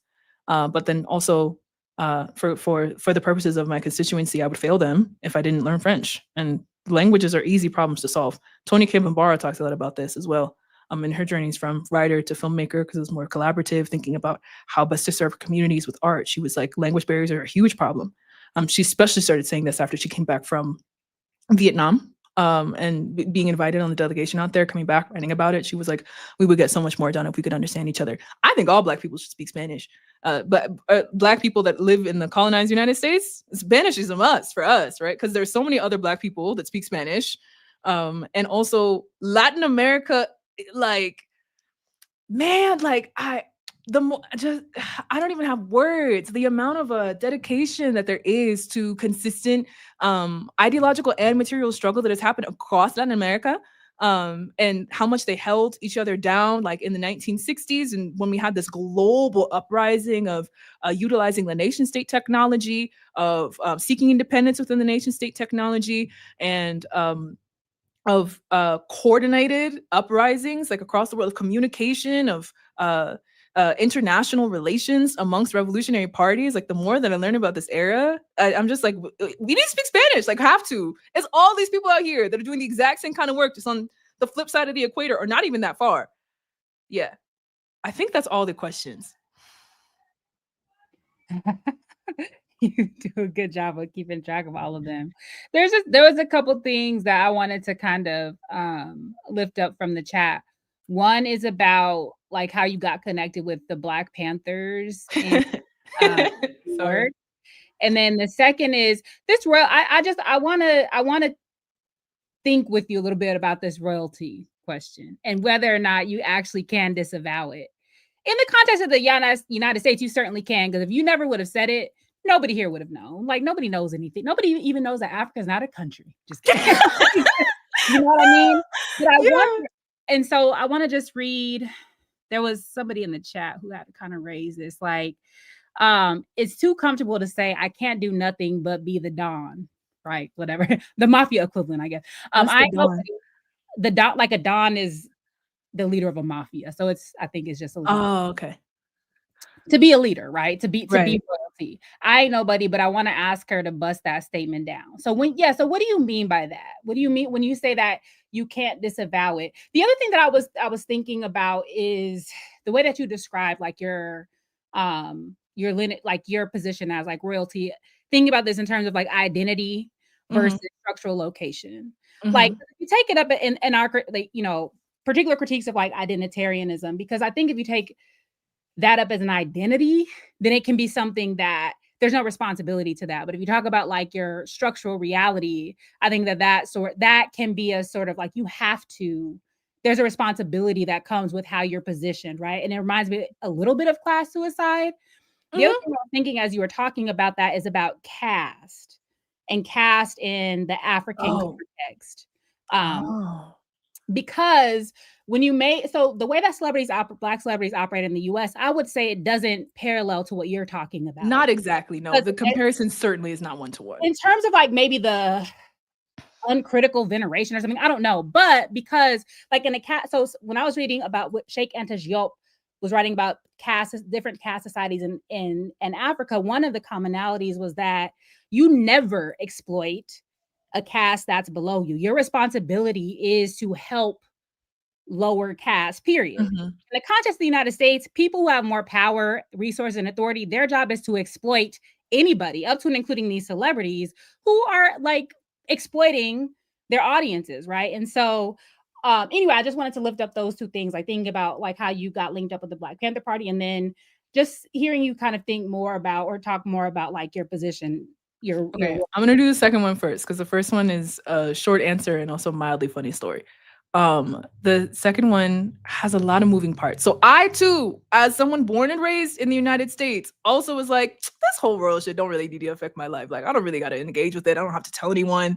It doesn't affect me in any particular way. It's this little country no one ever heard of. Like, surely, you know, it isn't something that needs to affect my life. I was wrong. I was really wrong about that. For one, Sierra Leone is a small country. It reminds me of Chicago, where like in Chicago, you are 2.5 Black people removed from every other Black person in the city. If you don't know that, you know, like it's a silly example. Again, it's not a one-to-one, but I'll say it like this second great love of my life, he gave me his basketball shirts to wear around, like his old basketball shirts. For one, he outgrew them. He's a very large man, and they were from high school, so they fit me, and they had his high school on them. So I was walking around in them thinking like, oh yeah, this is cute. You know, I wear them sleeper, go out to the grocery store, whatever. People would stop me and be like, did you go to Lindblom? I was like, no. They were like, who did?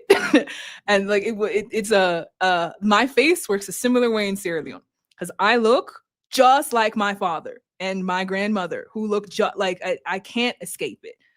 So I did not know that was going to be the case because I didn't know anything about any of that. I didn't go to Sierra Leone until I was 19 years old. And also, I did not find out about any of this until I was almost 21. My parents didn't tell me, even though they knew about this and it was a huge part of their lives before they left. And obviously like all that kind of stuff. My dad chose not to tell us. He did tell us about his father, but he never mentioned this whole chieftaincy stuff. And he never mentioned that it might come with responsibilities that I would one day have to execute. Like nobody said anything about it. I found out because we were playing the Where Are You From game. And my dad, being the quintessential, you know, mysterious African dad, has said very little about where he was from. So people were trying to figure it out.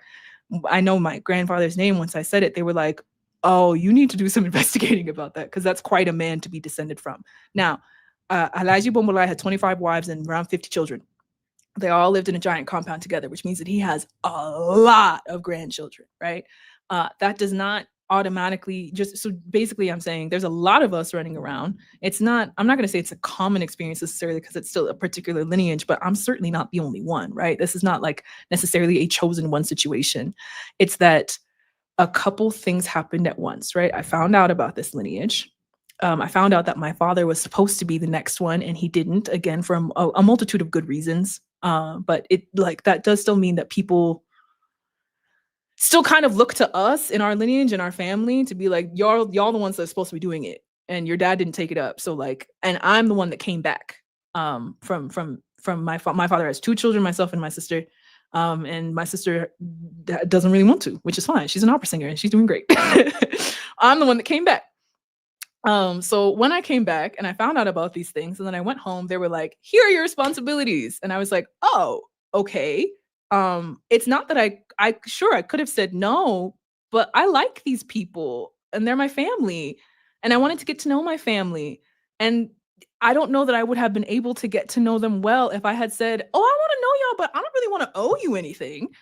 You know what I mean? Additionally, this is Sierra Leone specific. In the United States, I do my best not to talk about this unless it's absolutely relevant because there's a lot of corniness involved. I feel like it's corny. Oh, my granddad's a king. Like, I don't really need to talk about that. There's literally nothing to do with anything that I do online. The only reason I talk about it in any amount is because when people ask me about how I've been able to manufacture rice so quickly, they say like, what was the grassroots organizing under this? Wasn't no grassroots organizing. I'm a princess. They handed me the ancestral farmlands. So that's the only reason that it ever comes up, is to just like, yeah, okay, but do you see? There are ancestral farmlands. There's husbandry. There's security involved. There's drivers. There's servants like that got handed to me once I came back. And my mom's side too is on the wealthier side of things. The Creole control 80% of the country's wealth. They're most of the Senate. They're most of the parliament seats. It's they're the most common people to have the most economic and political power, right? So on both sides of my family, I'm engaging in, it's not like class suicide. It is class suicide. It's something that I've had to study a lot more in a realm that I was not previously in. I grew up poor in the United States. When I thought about revolutionary thought, intent, and action, I assumed that I would be a nameless, faceless member of the working class doing the best that I could with the material circumstances that I had been given. So the first iteration of this perfect storm happened when I went back to Sierra Leone. Time two, found out, called my dad, was like, what the fuck are these people talking about? He said, yeah, right? And then I was introduced to, and these are the vast farmlands that we're going to be able to use once you get the tractor here and start rice farming. And then it's your responsibility to do this afterwards. And it's your responsibility to do this afterwards. And I was like, oh, okay.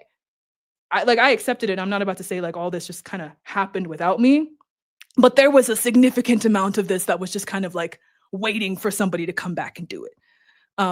Then on the flip side of this, when I use my social media to raise money to buy farm equipment from my father's tribe, that was out of spite, quite frankly. it was because there were other internet creators, other Black internet creators that were parroting nonsense about, poor people shouldn't have kids, which is really just poor people shouldn't exist.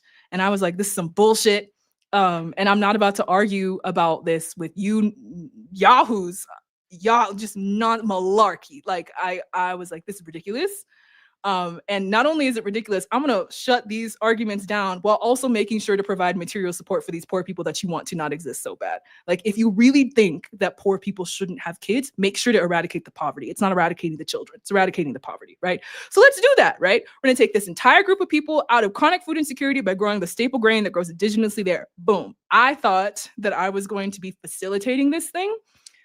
Because of the way things worked out with tribal obligations and authority, because I was doing it with my dad, who then kind of bowed out of that situation, it fell on me. So now it's my job. So that just kind of like accelerated the power and authority concretizes the more material circumstances you give people, right? It legitimizes the power and authority. That first starts in faith. And in this case, it also started in bloodline. And then I actually made good on these promises. Now there's a rice harvest coming. So now I have more power and authority with which to do things. And that happened both in the United States and in Sierra Leone. So again, the princess stuff is really only relevant over there. And it's only relevant in the United States if it has to come up in conversation. Otherwise, I leave that shit alone. It's corny and awkward, and I don't like talking about it. In terms of celebrity, it's not a one-to-one comparison, right? Because the expectation of chiefs is that they serve. And if you do not serve as chief, you will get run out of town or the country, depending. Like, people will be like, you're a bad chief, you're selfish, and you're keeping all this money for yourself, and they will stone you, okay? That's not what happens to celebrities in the United States. I'm saying that could be the situation, I think, if enough people in the celebrity class engaged in class tradership and cultivated relationships with their audience, such that not only should you expect me to not exploit you, you should find it intolerable to a murderous intent when people do exploit you. Because that's how serious it is in Sierra Leone. If you start exploiting your constituency, they will murder you. They will murder you. So, of course, I'm not advocating for violence. I would never advocate for violence on an online platform, you know, pay your taxes, whatever. But the idea here for me is that if I must exist in this state of celebrity, which I do, even if I never post another video again, like my face and voice are public record in a very particular fashion, and if there are uses to the amount of visibility, which can be easily converted into different tokens of power in the United States, how best do I live like Chief? That's really the comparison that I'm trying to make here. And it does require a lot of class suicide. Did that answer the question? Yeah, I think so. And then what is it? Ingo Nyama. You could, if you want to have a follow-up, please do. And then so what about yes. So I think that's good. And then there was the Black Panther question. So were you gonna say something, Dr. Layla? I'm not gonna forget. I was gonna say this is so in thinking about that, somebody else in the comments said, so you basically are saying you don't need to organize if you're a princess. And what I think is interesting about that is that in thinking about the radicalizing publicly or out loud and the kinds of critiques that we're trying to raise about celebrity culture, and I know that, you know, there's always the risk of sort of collapsing things that are somewhat alike but not necessarily the same thing, but I also think that in the same way that we're trying to raise these questions about critiquing celebrity culture, even if chieftaincy is supposed to be benevolent, right? The ways in which chiefs acquire land, acquire power, acquire the trust of people, I think are also something that has to be analyzed, you know, with a particular kind of class analysis in the same types of ways, and not just said that like, okay, these two things are, you know, historically, structurally, materially kind of different. And at the same time, I think I appreciate the transparency about, okay, it matters that I say these things because when people ask me how did I do this, there's a real answer to this. How I did this was I did it. It wasn't a boots on the ground kind of situation, right? It was like these things were handed over to me. And still, in the same way that I think, you know, Sharice and I have this responsibility as academics, whatever positions that we are in, to both explain but also still critique the from inside these structures that give us this kind of, you know, deity like power, this, you know, this unquestioned power, right? And so I'm thinking about that too in all of this, which is again not necessarily, it's not even a critique of you, Ismatu, as a person. It's also me thinking anthropologically, because one of the things that I think often people try to do is they say, okay, well, these things are not alike because they have, you know, different, you know, historical trajectories. They're different, but I think it does matter when we say, okay, these things not 100% alike, but they are still quite similar. And if it is that we're talking about deconstructing the ways in which oppression operates, a chieftaincy still requires it still enacts a level of oppression on people, even if there is a level of benevolency to it, right? I would far more like to see the Limba tribe self-govern without a chief, 100%. I will say they're the only tribe indigenous to the region of Sierra Leone, which, in case anyone's watching and don't know about the establishment of Sierra Leone, it's a made-up country where the British carved out this region to dump people that were newly illegal, because they were like, these people were enslaved, we've abolished slavery, which means that you can't be slaves anymore, but we also don't want you to stay here and do well economically and fuck the white women. Nah, y'all can go. So that's why Sierra Leone was created as a nation. We also got a lot of people that were enslaved in North America and Turtle Island when they came, because they did the same thing with Liberia, but Liberia, it's hard settling a place, right? It's settling, right? That's what the Creole tribe did. So I'm Creole on my mom's side, right? And there's the significant level. The reason that everybody speaks Creole is because the Creole people were put in charge by the British government when we were a colony, and they enacted, they were the big baddies, like they were the big oppressors. The reason that the Limba have so much land is because land was the only thing that they were able to hold on to. They were systematically barred from schooling, from education. Most of my elders do not know their letters. In any of the languages they speak, they'll speak 5 or 6 languages. They know how to read and write in absolutely none of them. They memorize the Quran, for example, by ear. Like they memorize it by rote. So these critiques are so applicable to the Creole tribe in particular. And the chieftaincies, I don't want to talk out the side of my ass because I really just got here. So I can often feel like my critiques are very American, and people are like, you don't know enough about this to critique this, and they're kind of right. But I do feel like sometimes there's only so much of a transfer of power, right? Where chiefs are designed to make sure people are fed and happy, but they don't necessarily create enough power such that there isn't the necessity of a chief as a whole, right? In my opinion, I think the chief's supposed to be working themselves out of a job, but I don't really know. Also, there are so many spiritual implications to being chief that I don't understand. Like, they're also the spiritual leaders of the tribe. And I don't know enough about that to speak on it, quite frankly.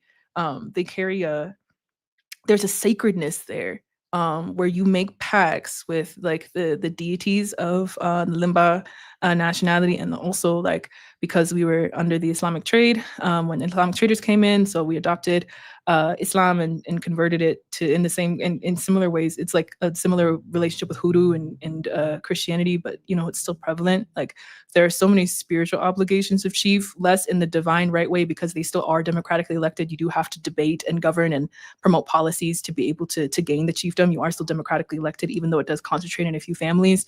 There are so many spiritual obligations with that I don't know enough about it to critique. But to these points, yeah, I do still think that I would rather see a Limba tribe that self-governs, and that has like a rotating board of people, not even necessarily a board, but like where power is constantly moving in the same way that money is constantly moving to be able to get things done. I would rather not be the head of things. It's uncomfortable and I don't like it very much. And it's really just not what I thought was going to be the case. And then the Creole tribe gets very little smoke. That's why I'm trying, like, very little smoke for their roles in perpetuating colonialism, for perpetuating ties to Britain who don't want us, for thinking that English is better than Creole, for making Creole the lingua franca when Limba is its own language, Mende, Tsemne, Fulani, Ashanti, right? Like, these are all their own languages. They're so persnickety about that stuff that my grandmother used to beat my mom for trying to speak Mende. She was like, we don't speak those indigenous languages in this house. We're Creole. So that kind of stuff, like, all those I just wanted to shout out, like, applicable to the Creole. It's not great, and I think that we could do better. I know that means very little, but in terms of, so long as we're critiquing, like, I really, not to throw them under the bus, but like, so much of my power in Sierra Leone comes from being half Creole, because it's seen as like the I don't know, like they're very uppity. They do feel like they're better than everybody else, and that was bred on purpose from colonialism. We need to dead that shit. Now, in terms of how I got involved with the Panthers, I just met some, and we met at the Mutulu Shakur coming home talk. He came to UCLA after they got him out of prison after 30 odd years of being incarcerated. Again, many in solitary confinement. He came back and did a coming home talk. And then there was a woman who spoke after him to talk about the importance of political prisoners. I'm realizing that, studying all that time in college had failed me because nobody ever mentioned the existence of political prisoners. They're kind of the thing that you don't say, even if you're radical. Like, I'm wondering why I sat here and, read Our Prisons Obsolete by Angela Davis back to front, and she never mentioned political prisoners, even though she was on trial to be one, and she had a co-defendant who went to jail for 50 years. Anyways, like, now I understand that it's this thing that we don't talk about because it would then have to acknowledge the second Civil War that happened in the United States in the 1960s with the Black Liberation Army taking on the U.S. government and doing so to levels of efficacy that they were scared. This was already like a situation in the history of the nation state where people had dilapidated trust in the project of the United States as a whole. This coming out of the civil rights movement into the war in Vietnam, the working class was just like, girl, it's kind of sounded like fuck you hours. And then you had this group of militant, the Black Liberation Army, the militant arm of the Black Panther Party, straight up shooting cops, which, again, I would never advocate for violence on, this here greater internet. However, it was the only time in recent history and living memory where you see a significant decrease in extrajudicial police killings of Black and brown people when they knew that there was going to be retaliatory deaths. So I'm hearing all that the first time sitting here at this Mutulu Shakur coming home talk that I didn't know why I wanted to be out so bad, but I drove an hour and a half to go. And I'm like, wow, this was a huge part of radicalizing that someone should have told me about way sooner, but I'm happy to be here now. And there was a woman who took the mic and spoke a little more about political prisoners, understanding that there might be complete newbies in the audience because everyone there was talking as if everyone here knew. And generally that is like the population that attends things like this, like people that are already clued in, people that know enough to know why you should go. But she was kind enough to take the mic and be like, just in case you're new here, da da da da da. So I went up to her afterwards and asked if I could distribute some of the footage that I took of her speaking, because I don't like to post people without their explicit permission, especially not elders, especially not babies. So I asked, and she said yes. And she asked what I do online, and I said, oh, I do political education. And she was like, oh, take my email. So that's how I met Dekwi Keone Siddiqui, and I had no idea who she was, or that she was important, or that she knew other people, or like I don't want to say important as in I don't want to say important as in that she's well known, because I don't think notoriety impacts any importance. I'm saying that her work has been really foundational, particularly in the Jericho movement to free political prisoners. She's been on the board of the Spirit of Mandela, with the We Still Charge Genocide. And yeah, I didn't know anything about her, but we had a phone call and it was lovely, and we enjoyed speaking to each other, so then we became friends. And at that time I happened to be moving to New York, and she's born and raised in Brooklyn. So then we did Bagel Mondays. And then we like, we had bagels every Monday. We sat and talked, and it was really lovely. And I was like, please help me with this political education. So she was one of the elders that was keeping my head on straight, because people would really make me angry about how slow I had to move, or people were rude to me, or whatever, like, the new teacher stuff. She's also, by the way, a retired public school educator in the New York public school system. She did that for her entire career, on top of all the activism work that she did. She helped bust Sekou Odinga, who was also her husband, out of prison. He's still supposed to be in prison, by the way. He wasn't supposed to get out until like 2035. So yeah, she's really that girl. So sitting with her and talking to her about the things that I was doing online, and how I could help materially change things, not just ideologically, or not just provide art, but also provide programs, opportunities to serve. Like, what do I do with all this power that I keep acquiescing, and how do I keep my cool? Like, we had a lot of those conversations. She's really holding me down in that regard. And we were just friends. So then her husband would come around, and I'd be like, hey, he'd be like, hey, we don't have cookies and stuff. Like, it was very like, I have always been really good at making friends with people significantly older than me. That was the makeup of my neighborhoods a lot when I was younger. Especially like, because my dad really lived in the hood. My mom did my best to live in they separated. My mom did her best to keep us in the white suburbs, but my dad, lived where he worked, and he did underground work. So it's a lot of old people that live in the hood. When we imagine, the hood, we imagine like gangbangers and sex workers and whatnot. Yeah, all that's true. But also, like, it's a lot of people that just don't want to move, that own their house or try to, or, have lived there for 40 years and ain't moving. So lots of my neighbors were always really old. And that was my favorite thing to do. Go over, have some lemonade, like sit, chit chat. Like, I've always enjoyed that. So this felt like a balm on what was otherwise really painful. Like, I was just coming out of homelessness. Also, we met during my second bout of homelessness. So when I was like packing up my car, I was moving to New York because I felt like I should. No real reason other than the reasons became clear after I moved, but it just felt like I should. Something's there for me, and nothing's here for me in Los Angeles. Like, I'm homeless, and I'm not close to my family, and I don't really know what to do, and I feel like I should be over here. So she ended up living in New York. I was there, like at least twice a week. Yeah. So I was getting to know her and her partner, and I didn't know her partner was like Sekou Odinga trademarked until much later. That was Baba. It was Auntie and Baba. We were just hanging out.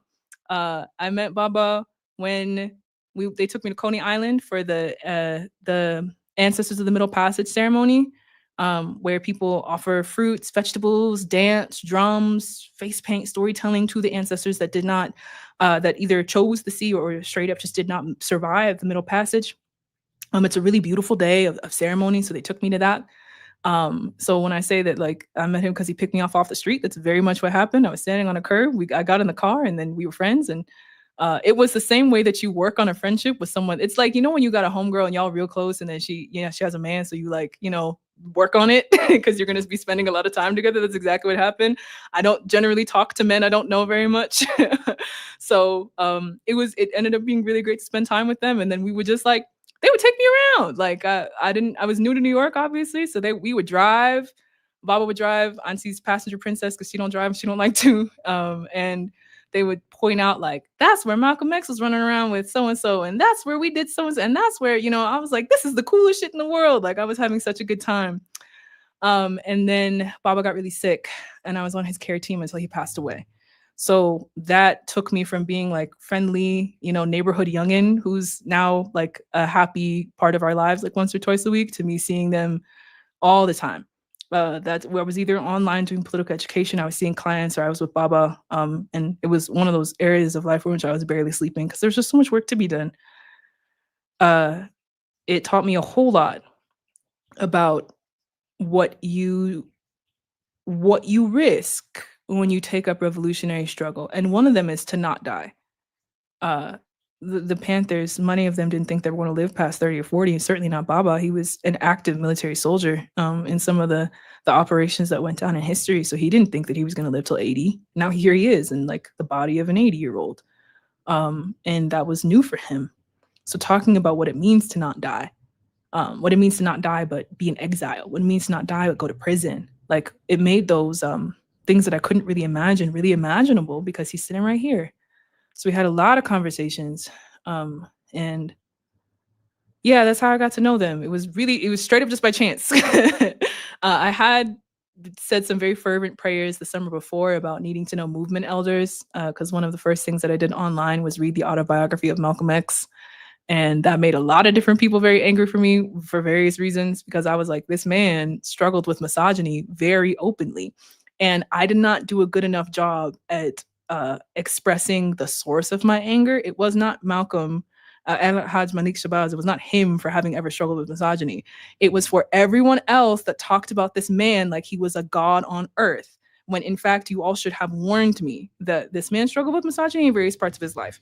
So that I would have come in to studying him being prepared for that, because it just walloped me. I had only heard anybody sing his praises, like that's what happens when you become deified in the struggle. Like you can do no wrong. And what I read was a story about a man who warns against that idolization, when I was angry about the ways that we as a public have failed Malcolm by not taking up his mantle, but instead just choosing to polish his trophy all the time. People were very, very mad at me. And I was like, okay, clearly I'm missing something, because it's the communicator's fault if the message is lost. So I did a lot more research. I felt more equipped, but I was like, I really need people that knew him in his lifetime to be able to talk about this, because I didn't. I only have the legendary, but I don't have people that were like there with him. So then a sort like 8 months later, them being delivered to me, I was like, yes, God always answers my prayers. But yeah, it was very casual, and it was I did not have any idea about the work that they did, or who they were in movement, or who they were in their communities, because it didn't really come up until Baba went to the hospital, and then there were brigades of people there to see him and pay dues and all that kind of stuff. That's when I was like, oh, these people are famous. Like I didn't realize, but I just got to know them as people. I feel like that's how some of the most important relationships are forged. Just happenstance, being in a space with people, and magical things happen that way, which is why, right, online stuff is important. We online right now, right? But then there's something that will never, just like there's something that will never fully be captured by AI. There's something that never, the intangibles that will never be captured by being perpetually online. There's so much more to say about that, but we wanted to begin with this reading by Musa Springer, Cultural Worker, Not a Creative, but we can read it now. So let me pull it up. And effectively, this piece is really like the framing, or it really gets to the sort of the heart of what I've been thinking of, or sort of why I wanted to have different types of conversations with people who create, or for whom social media is a tool of broader transformation. So we can take turns reading paragraph by paragraph. I don't know. I would assume you feel very comfortable reading. Yeah. Round robin reading. Okay, so I can go ahead and start. So this is called Cultural Worker, Not a Creative. And then it says, I made the mistake of calling myself a creative for several years into my career. This is from October 23rd, 2018. So it starts with this opening quote by Mao that says, in our struggle for in our struggle for the liberation of the Chinese people, there are various fronts, among which there are the fronts of the pen and of the gun, the cultural and the military fronts. To defeat the enemy, we must rely primarily on the army with guns, but this army alone is not enough. We must also have a cultural army, which is absolutely indispensable for uniting our own ranks and defeating the enemy. And that's Mao. I made the mistake of calling myself a creative for several years into my career. More than this, I followed popular language and called the entire class of career artists and creators creatives. Referring to career artists as creatives always felt a little strange to me. It always slipped from my tongue with a strange taste. On that, I'd grown used to, but never questioned because of the I think that's what I say. One that I'd grown used to, but never questioned because of the popularity of such terminology. And beyond just a handful of people, the move to list artists and artistic creators as creatives has only grown exponentially in the last 2 years, especially in 2018. Chance the Rapper, Kanye West, and Wale are among the celebrities I've seen use the term in this month alone. And all across social media, the trend of using it in place of artists has gone viral. While I'm often critical of language and constantly find myself exploring and examining the ways in which certain uses of language can hurt us, even when we think we're challenging or reclaiming some white supremacist or colonial or imperialist construct of words, even when the intentions of a language construction are pure, I find this particular instance particularly bad. What occurs when people refer to a specific class of artistic laborers as creatives is a profoundly capitalistic, hierarchical, and somewhat problematic, though typically unintentionally, evisceration of labor and class.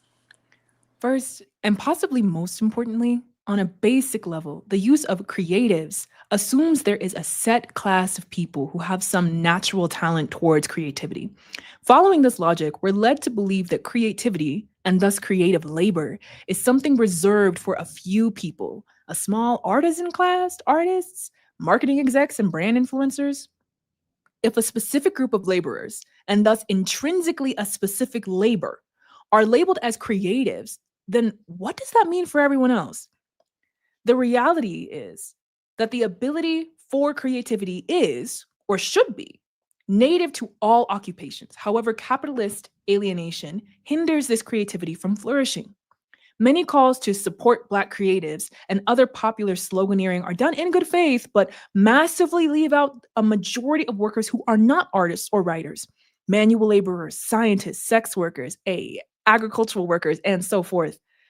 Workers whose paychecks might not come from the stroke of a paintbrush or the movement of an ink pen, but who nonetheless deserve the right and freedom to allow creativity to flourish within their work. Again, calling oneself a creative in place of artist or cultural worker deepens this process of alienation that many workers feel, which is a core tenet to the capitalist mode of production and aids in the perpetual stripping of the workers' freedom and control by the capitalist class. You're muted. You're muted. Another aspect which I find troubling is the individualism that's seemingly ontologically attached to the term's use. What does the creative create for? What are they working towards and for what intentions? Money, fame, for their creative ability to be affirmed? When one calls oneself an artist, it is understood that they create art, that the basis of their passion and presumably some portion of their career as well is creating art. When one calls oneself a writer, the same can be said, that their passion must surely be writing or that is what they do for a living.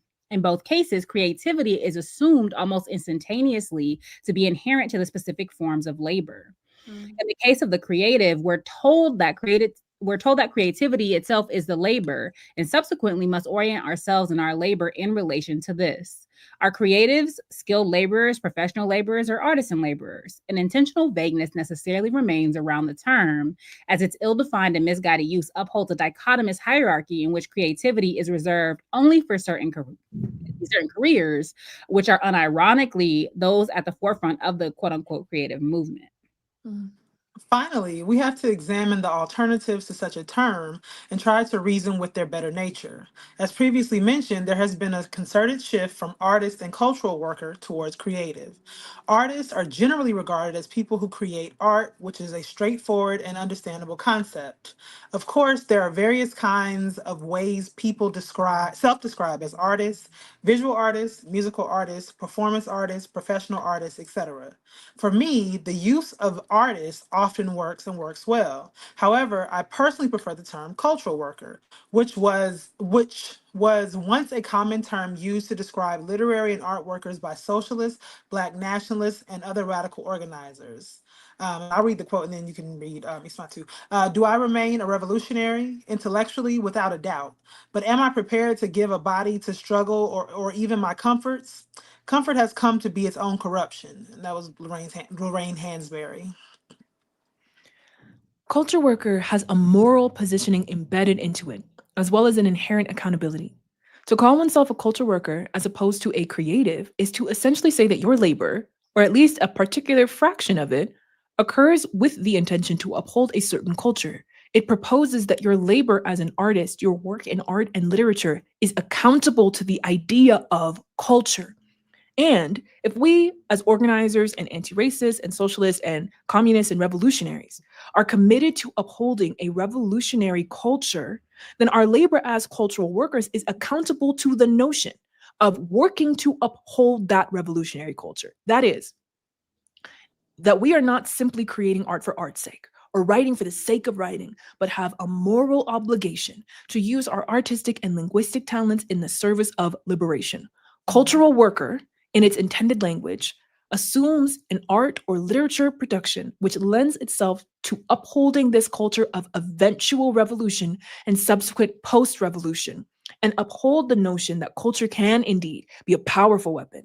As Amilcar Cabral said, and Nikki Giovanni and Robin D.G. Kelly and Amiri Baraka and Audre Lorde and many revolutionaries before us have said. During what is now known, oh, were you saying something? Oh, okay. Maybe that was me. Okay. During what is now known as the Black Arts Movement, one key factor which distinguishes their work from the budding pro-Black movement of today was the ideological, theoretical, and political intentionality. Artists were not creating for the sake of creating or being pro-Black for the sake of simply being Black as hell. And side note, Negro Artists in the Racial Mountain is actually a really good piece from like the Harlem Renaissance era, but that pertains its ideas like, am I just an art? Am I a Black artist? Am I just an artist? Whatever. So anyway, shout out to that. Okay, so they were not creating independent. They were not creating independent of their political ideologies, and they were certainly not creating independent of organizing and grassroots movement. Many/most of the artists of that era were intentionally aiding in the budding arts movement. And they were also very clear on progressing a political ideological line in their work, whether they were Black nationalists, Marxists, Pan-Africanists, womanists, or anywhere in between.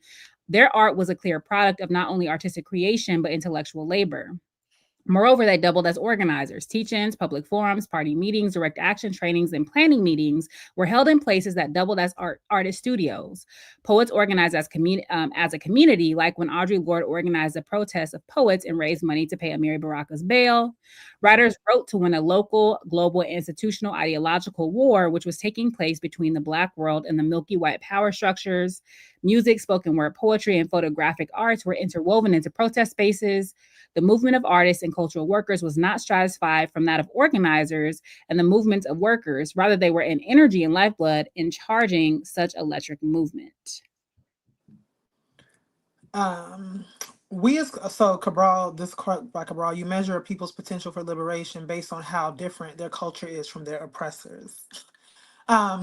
We as cultural workers, people who labor in paintbrushes, camera lenses, Photoshop, song, pen and paper, and other forms of artistic labor, have to see ourselves and our work as weapons in a war for liberation. Our task is heavy: to create a culture of revolution. We should not bear this task lightly, nor should we carry it alone.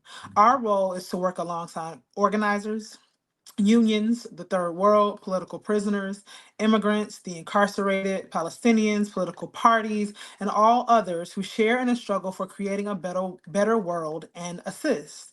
We have to create proletarian art, workers' art, peasants' art and infuse it into a culture that infuse it into a culture that, like Walter Rodney said, encompasses a total way of being. We must move away from the false neutrality of creatives and begin again to see ourselves as bearers of culture. We have to understand that all culture, all literature and art belong to definite classes and are geared to definite political lines. And that means we must prepare the ground ideologically before the revolution comes. Fighting front in the general revolutionary front during the revolution. In a world void of neutrality, our creativity must also choose a side of liberation. All right. And so from that, I just kind of want to like end on you kind of thinking through the implications of that, right? So even the ways that I think I use the term content creation. And so saying that it's a vehicle, right, through which you contribute to broader projects of transformation. And so I wonder, do you identify as a cultural worker, a culture worker? Cultural side note, since Musa was in the chat, and we had a back and forth about culture worker versus cultural worker, but that's neither here nor there. For the purposes of this, is that a way that you would describe yourself? And what are your thoughts on the creative as a way to sort of mollify or abstract the responsibility of doing this radical work? And then I don't know if you want to add in other players to that, Layla. No, I mean, honestly, what I just really appreciate about this piece from Musa is really, the amount of people who talk about artistic work again as if it is just something that like it just comes from your spirit and you just have to get it out, and it doesn't, it's even this notion that creative work is just up for the interpretation of whoever is viewing it is so problematic, because clearly artists have intention. And and even if your intention is to create something that is malleable and so people can interpret it in many different ways so that you can monetize it as opposed to doing something with it, that's still an intention, right? And so I really, just appreciate that perspective and thinking about all of the work that we produce. It has to be it is, and we must think about the fact that it is produced to some end. And so the question is, to what end is it our ends for our liberation, or is it to somebody else's ends to continue to oppress us?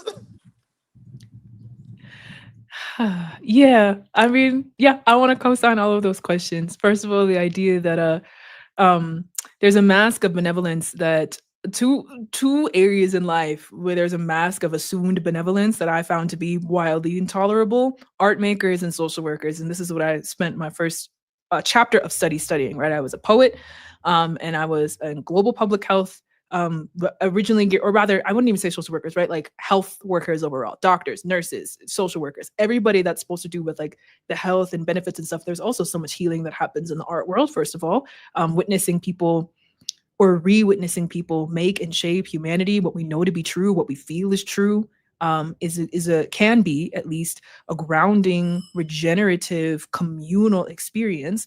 Or it can fabricate those things for the purposes of gleaning dollar bills from an unsuspecting or uncritical audience. There is no I don't believe in assuming benevolence of anybody, first of all. I think that benevolence, first of all, is actionable, right? Like it is assumed through action, and it cannot be universal, right?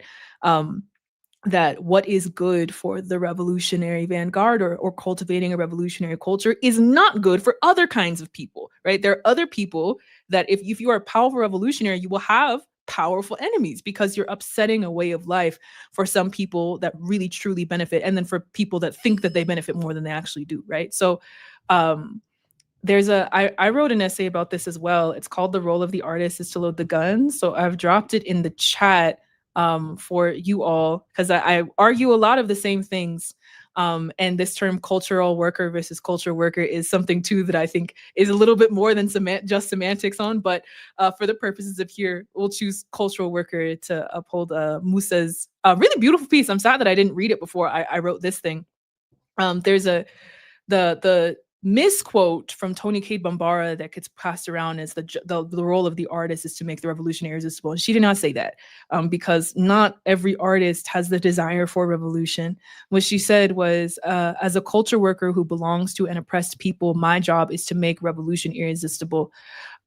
So I wrote an essay about this, let's see, in 2024, in the spring of 2024, where I think about what is art, and what's the current function of art in the capitalist society, what's the function of art in societies that propel past capitalism, beyond capitalism, into new spots of freedom, and what do I owe in that regard. And there's another morsel I take from Toni Cade Bambara in 1983 in an interview she did with Claudia Tate, wherein she says, I start with the recognition that we are at war. And that war is not simply a hot debate between the capitalist camp and the socialist camp on which economic, political, and social arrangement will have hegemony in the world. It's not just the battle over turf and who has the right to utilize resources for whomever's benefit. The war is also being fought over the truth. What is the truth about human nature, about the human potential? My responsibility to myself, my neighbors, my family, and the human family is to try to tell the truth. And that ain't easy. Now it goes on. I don't want to read the whole thing because it's not up in front of people. But I take that very seriously. That the assertion is that we're at war, that the war of colonialism has never ended. It is, in fact, necessitates ongoing slaughter, ongoing blood. And one of the jobs of art is to act as a vehicle to create new kinds of usable truth, right? That maybe we throw away this idea of objective truth, because objective in this society usually means white. Usually we like white male, right? If we're talking about objective truth, what is objective truth? It's usually what is objective truth as it told by various white philosophers or scientists in history. Usable truths is what Toni Cade Bambara focuses on here. I guess I will read that short sentence. No, I didn't include it. But a little bit later in that interview, Toni Cade Bambara talks about the useful nature of truth and how she wants to create usable truths for her population. And I take up that same role. I'm not really interested in what is true as a universal broad stroke. I'm interested in what is usefully true for our existence as classes of oppressed people who not just want to not be oppressed anymore, but want the positive, right? To be sovereign, to be in control of our material circumstances, to treat the land as sovereign, to be in relationship with one another that is giving and generative rather than exploitative, not just the absence of oppression, but the presence of long lives and clean rainwater and joy. I mean, these are very indigenous things to be talking about. Again, like I think coming home to these very indigenous people has shaped a lot of my understandings about what freedom looks like. But in terms of art and art making, I talk a little bit about how much art making is the best weapon that the United States has. I mean, like living in Sierra Leone and trying to travel will necessarily make you a world traveler. If you're trying to travel from Sierra Leone to the United States, you must stop in at least one different country, usually sometimes 2 to 3, maybe 4. In every country I've ever been to, music from the United States is playing from various eras in life, from the 60s, from the 80s, from 2010s, like pop to like there is a soft power for everybody when it comes to the United States, right? Art is one of the most effective tools that they have in terms of creating a global culture where everyone celebrates the empire. It means that I go to my like rural villages, right, and see people walking around in college varsity shirts that say Brooklyn. It means that I'm in places where absolutely no one speaks English, but people are still like wearing Tupac on their shirt. I'm in Nairobi and Jay-Z's face is on the side of a bus. I'm in Mexico City and I'm Britney Spears is playing at the coffee shop. Like is everywhere. The art is such an effective tool at keeping not just the empire in people's minds, but associating it with things that make them feel good or positively. I think that art is actually undersung in terms of its role in revolution. I think 2 things, right? Like that revolutionary violence is a necessity and that we can be slow on the uptake with that because of what it necessarily costs, right? But then we also think about artists as if it's like frou-frou. That's what we're going to do when we actually have the time, rather than as a necessity for changing people's minds. what people conceive of as true, right, victorious, worthwhile, ideal, possible, often comes in the vehicle of art. And if that was not true, we would not be inundated with art that is disguised as advertisements everywhere around us. All of the artists that I went to school with now work in marketing, all of them. It's just art production by a different name for a different vehicle, but all of it is inherently political, and all of it creates it helps to mold your internal mindscape, and like what you think is possible is internally ends up being what is possible. So to Dr. Layla's repeated point about like what is the importance of radicalizing in public, is not just that I want to radicalize it in public, it's that I also want to associate that with feelings of possibility. Like I don't want to radicalize it and be like, I'm struggling and this is hard and what. Not to say that it's not hard. There are many points in time in which I've been like, this is fucking ridiculous and I have no idea what I'm doing. But like I'm very intentional about the ways that I craft and tell this story in art making, the art making of storytelling, and the art making of talking, short form video, long form essays, right? And of documenting my life in particular ways, of making it look beautiful, desirable, hopeful. And that's because I want to make sure that when people watch someone take principled risk, they associate it with feelings of like that blooming, contagious hope. Like, oh, that is possible. And my whole life, I heard that this wasn't possible, but it was. That's exactly the feedback that I got when I stopped charging and became community funded. There were so many clinicians that reached out to me and said, you're doing something. We're all told up and down. Once you get into therapy school and you get into those last years and your conscience is bugging you, like it sucks to charge for this kind of stuff. And that goes against my spirit. I don't want to. And the people that I want to serve can't pay very much. We're all taught to choke that down. Chase it with alcohol if you have to. Like they tell us, do whatever you need to do to make peace with the fact that you need to charge people because it's not possible to do something different. Over and over and over again. Like we get it beat into us that it is not possible to do this work without charging. It's not possible to do this work without charging. And then I did. And then people, like I'm tens of emails, texts, DMs, etc., that said, you are like, that broke something in my brain that I didn't even realize.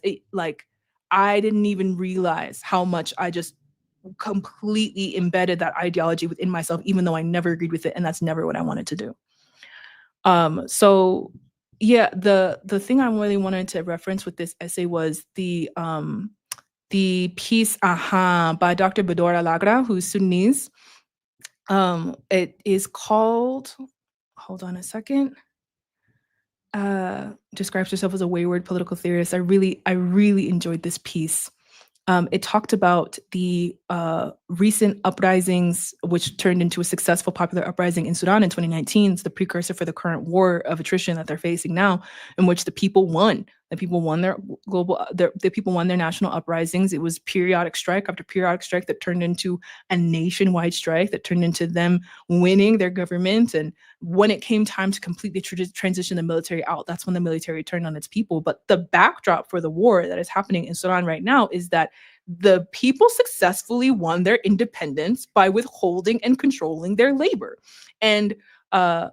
Alagra argues, I'm sorry, I'm looking for the name of this article. Here we go.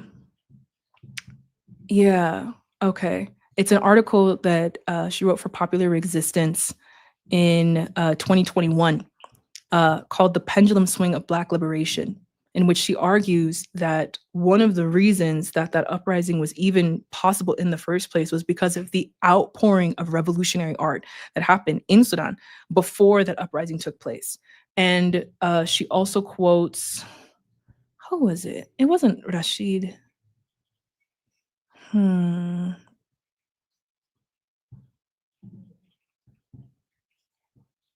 Pendulum Swing of Black Liberation. Okay. Yes. She quotes Fanon when he says, if armed struggle is what pulls the trigger, art is what loads the gun. So that's a paraphrase, but she quotes him saying that in regards to the importance of art in revolutionary world making is that people first have to believe that it's possible before they do it. And one of the vehicles of possibility that we have is art making. Is when you see representation, when you see what it looks like like speculative fiction, science fiction, and social justice was an entire course I took in my undergrad to think about how authors do their best to think about different kinds of worlds, and that happens to be the genre that gets rewarded the least, and that's not an accident. When people see what is or could be possible, it expands their internal realm of possibility. And expanding that in the direction of revolution is not just like nice or fruit. It's a necessity in creating a culture that can sustain a revolution. Like culture is essentially the soil that the revolutionary seeds will grow and germinate in. So if we have a culture that upholds the dollar bill above everything, and that exploitation is a good and necessary thing that you should aspire to, it doesn't matter how many revolutionary seeds get sown in that garden, that soil is poisonous to those seeds. However, if we use art, and if you are a culture worker or a cultural worker, depending, you have an obligation, actually, a moral, a definite obligation to make that soil as hospitable to revolution as possible. So yeah, I fundamentally agree with all of the claims laid out in Musa's piece. And I wish that I had read that piece before I wrote my own essay, because I would have mentioned it. I feel like there was another question in there, but I can't remember now. No, it really was just open, an invitation to respond or to think alongside that essay. I don't know, Layla, do you have anything? No, I was just thinking that blooming contagious hope is really a beautiful way to sort of put that. So I'm walking away from this final part of the conversation just with that on my mind. So yeah. Yes, well, Ismatu, thank you so much. Like we have had, I feel like, such a wide ranging conversation. I appreciate your ability to kind of keep track of all the threads. And to sort of balance like your political education with your own personal narrative. Mm-hmm. Yeah, and give us a lot to think about. Yeah. I can't see the chat, but I do want to ask if there's any questions that people like asked that I didn't see, or any questions that people are holding on to now. Yeah, so I pulled up a couple of those that came up, but yeah, so other thoughts, Yeah, I think we did a pretty decent job at pulling out. I mean, our chat, people are talking to each other and to us, and so the places where I think people had direct questions, I think we pulled them up for the most part, unless people have other lingering things. I don't know, the sloppy lasagna is. Also, Dr. Layla, I love this haircut on you. I haven't seen it, but it's lovely. I think it frames your face so well. Thank you. Peace, thank you. Okay, so somebody wants you to talk about farming rice. We're not going to do that. We're already at 2.5 hours. I am so sorry. But you have links to like your social media or anything where you talk about cultivating rice or anything like that? Yeah.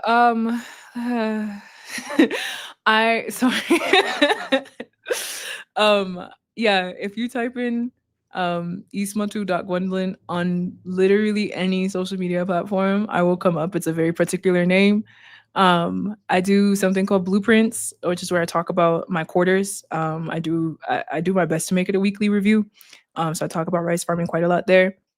That should also answer a lot more questions about what it looks like to organize tribally. It isn't that I don't have to organize, it's that the grassroots stuff is already done for me. It's more that I'm sitting down with like the elders, the people that make decisions for the rest of the tribe, so and getting people on one accord and that kind of stuff. But in terms of getting people to, again, it's material circumstances are easy to organize for, especially when you're starving. So like, hey, let's grow rice is like not a hard ask at all. Then yeah, I would say that's probably my common question of like, how do you do these things? And there's no cute way to get started. You just have to get started. Yeah. Oh, thank you, Disco. They do a good job of showing the amount of labor that they do on Patreon. The Patreon's free. It's free. The Patreon is free. You don't have to pay for it. Okay. The people that put stuff in for the Patreon know that it goes to like that's the bucket for my family, because I still support my family. And I don't like that's nice and all, but everything that goes up on the Patreon is free. You don't have to pay for it. That's part of that's the lingering ghost of the case against sponsorships. Because I was like, if sponsorships, I don't want to sell my word, right? And I don't want to use my likeness to sell products for other people. I think that's ass, especially if I'm telling you that my word is trustworthy and worth considering. It doesn't make sense for that to be up for sale. So then I did a whole lot of thinking about paywalls, right? Because that it's not a sponsorship, but If accessible means free, and it does, and I'm willing to stake that on some things but not on others, that's not consistent, is it? So then paywalls went away. So that was what it was. But that means that everything on the Patreon is free. You can go enjoy it, and it has a lot more bit by bit stuff. Yeah. Yeah, I will take this stuff and use it to stake it more on material circumstance. Right now I'm trying to build a library on the south side of Chicago. I think it's really important. And I miss the south side, and we don't have anything like that over there. All that cute stuff happens in LA and New York. But Chicago is one of like the metropolitan hubs of the world. Chicago is the greatest city in the world, bar none. I think that a lot. Freetown is a close second, but there's nowhere like Chicago. And the fact that we don't have more community resources because people talk about the south side like it's our and the west side, like it's already dead. Yeah. I don't like that. That's not my. Chicago is the first home that I ever really had. It's we moved around because of poverty a lot, so it was the first place that like kept me, and I stayed somewhere, and I knew my neighbors, and for a long time, So that place is a really special place in my heart, and I owe Chicago quite a lot. So working in Sierra Leone is a lot easier because the dollar goes a lot farther, and I have a wide access to network. But the doubloons right now are going towards a library on the south side of Chicago. Think about what I could do with the parallels, right? Foreign exchange programs. I could send people to see what other parts of my whole world changed once I saw what Africa looked like. I didn't go until I was 19. Like I just, so much is possible. Anyways, yeah. That's my spiel. Give me money because I do cute things with it. But past that, everything's free. You don't actually have to pay for anything. And I never want people to feel, I just can't imagine Fred Hampton being like, buy this Pepsi Cola after political education. Like, it sounds absurd when you put it like that, right? So even if you're online and the vehicles lend themselves well to charging for every breath and people will tolerate that, if like, who were you trying to be like, because that's the celebrity model with no addendums. You haven't marked up that contract at all. You just did what was expected of you. I don't ever want people to feel like they can't know if they can't pay. Knowledge is free. Knowledge should be free. So have it all. There's also a book out. You can read it for free. I'm working on the audio version. You'll be able to listen to it for free. Eventually there will be a visual version of this book. You'll be able to watch it for free. The only thing that costs money is the printed materials, because I can't kill trees for nothing. Nor will anybody agree to that. But yeah, thank you so much for having me. The both of you two in particular have shaped my thought in ways that I'm ever grateful for. Thank you to the audience for tolerating me and my long-winded spiels. I appreciate y'all. And thank you for all of your questions, because you allowed me to think about things that were previous. I don't get a lot of challenge, honestly. Like people, I think because people are so excited that I'm doing something even a little bit different than what was expected of me, people just applaud. Like there's like, yay, no notes. And I'm like, no, some notes. Like, come on, like bite down on me a little bit. Ask me to do more. Think about what, assume that there is a day coming where I will disappoint you. And instead of just waiting for that day to patiently come, and then when I turn from an angel to a demon overnight, which is how the internet works, anticipate that day before it comes and say, Ismatu, have you thought about this? What do you think about Royal? How much of this is just like on your head? What did you choose? What's the identity here? Like, I appreciate being challenged in these ways, because you all think about you can see things from a vantage point that I don't have. I'm in this bitch. Sorry to curse. I don't know if I'm allowed to curse. Sorry. That's not an issue. It's just the day to day, and it all feels like slop, and I have no idea what I'm doing. I'm in my 20s, and I don't think of any of this as remarkable anymore, because I wake up every day and I do it. So it's hard to analyze yourself critically when this is just like, okay, I got to wake up. And when I was little and I was dreaming of myself, first of all, I didn't think I would live to adulthood. I know Dr. Layla wasn't super here for the conversations about early life, but it was tough going. We were not doing that well. So when I thought about adulthood and what it would be like, I was like, oh man, 27, I'm gonna be married, and I'm going to be thinking about kids, and I'm going to be done with residency. And I wake up and I think about the rice harvest, right? Every day I open my eyes and I'm like, how are the seedlings doing? That's a very different life than what I thought I was going to be living. A shout out to getting divorced as well. I was going to say the agnostic / atheist in me is like the one thing that resonates with me is, you want to make God laugh, tell them your plans. That's Yeah, man. The two frontiers of things I never thought I would survive: divorce and homelessness. And once you get over that and there's like a whole world left, you're like, well, damn, everybody lied. You don't just die. Like there's so much in between all these things that are death making. Yeah. But life giving and life But sustaining. life-giving. Yeah, and that's why we have stuff like this to, Yes. So thank you so much again. And Yes. hopefully we will have you back in the future. We will be in conversation about Absolutely. other things. So thank you again. Thank you. I Thank you appreciate so it. much. All right. Take care. Hey y'all. I'm so annoyed about my internet today. It was, but you listen, you handled it like a champ. I saw you a little irritated, but it did not translate into engagement. So that's how frustrating that could be, man. Shit. My Yes, clip, it was bro. special. I have What'd my you- hair in a little updo in this thing. I don't even know where the other side is. It just Oh, child, listen, I'm over here trying to like, because I can't see the comments on my phone, so I'm on my phone now, and then I have it on the screen too. It's a lot going on. But There's anyway, a lot going on. Well, you figured it out. I probably would have just quit and been like, Layla, you're gonna have to do that. I don't know what to do. All right, y'all. Well, we were going to talk a bit about the 4th of July because that is tomorrow. But we've been on here an hour, 2 hours and 42 minutes, which is crazy talk. So thank you guys so much for sticking around for almost 3 yes, hours. yes, yeah. So we'll just say, enjoy your time off, be with your people that you love, and fuck the fourth.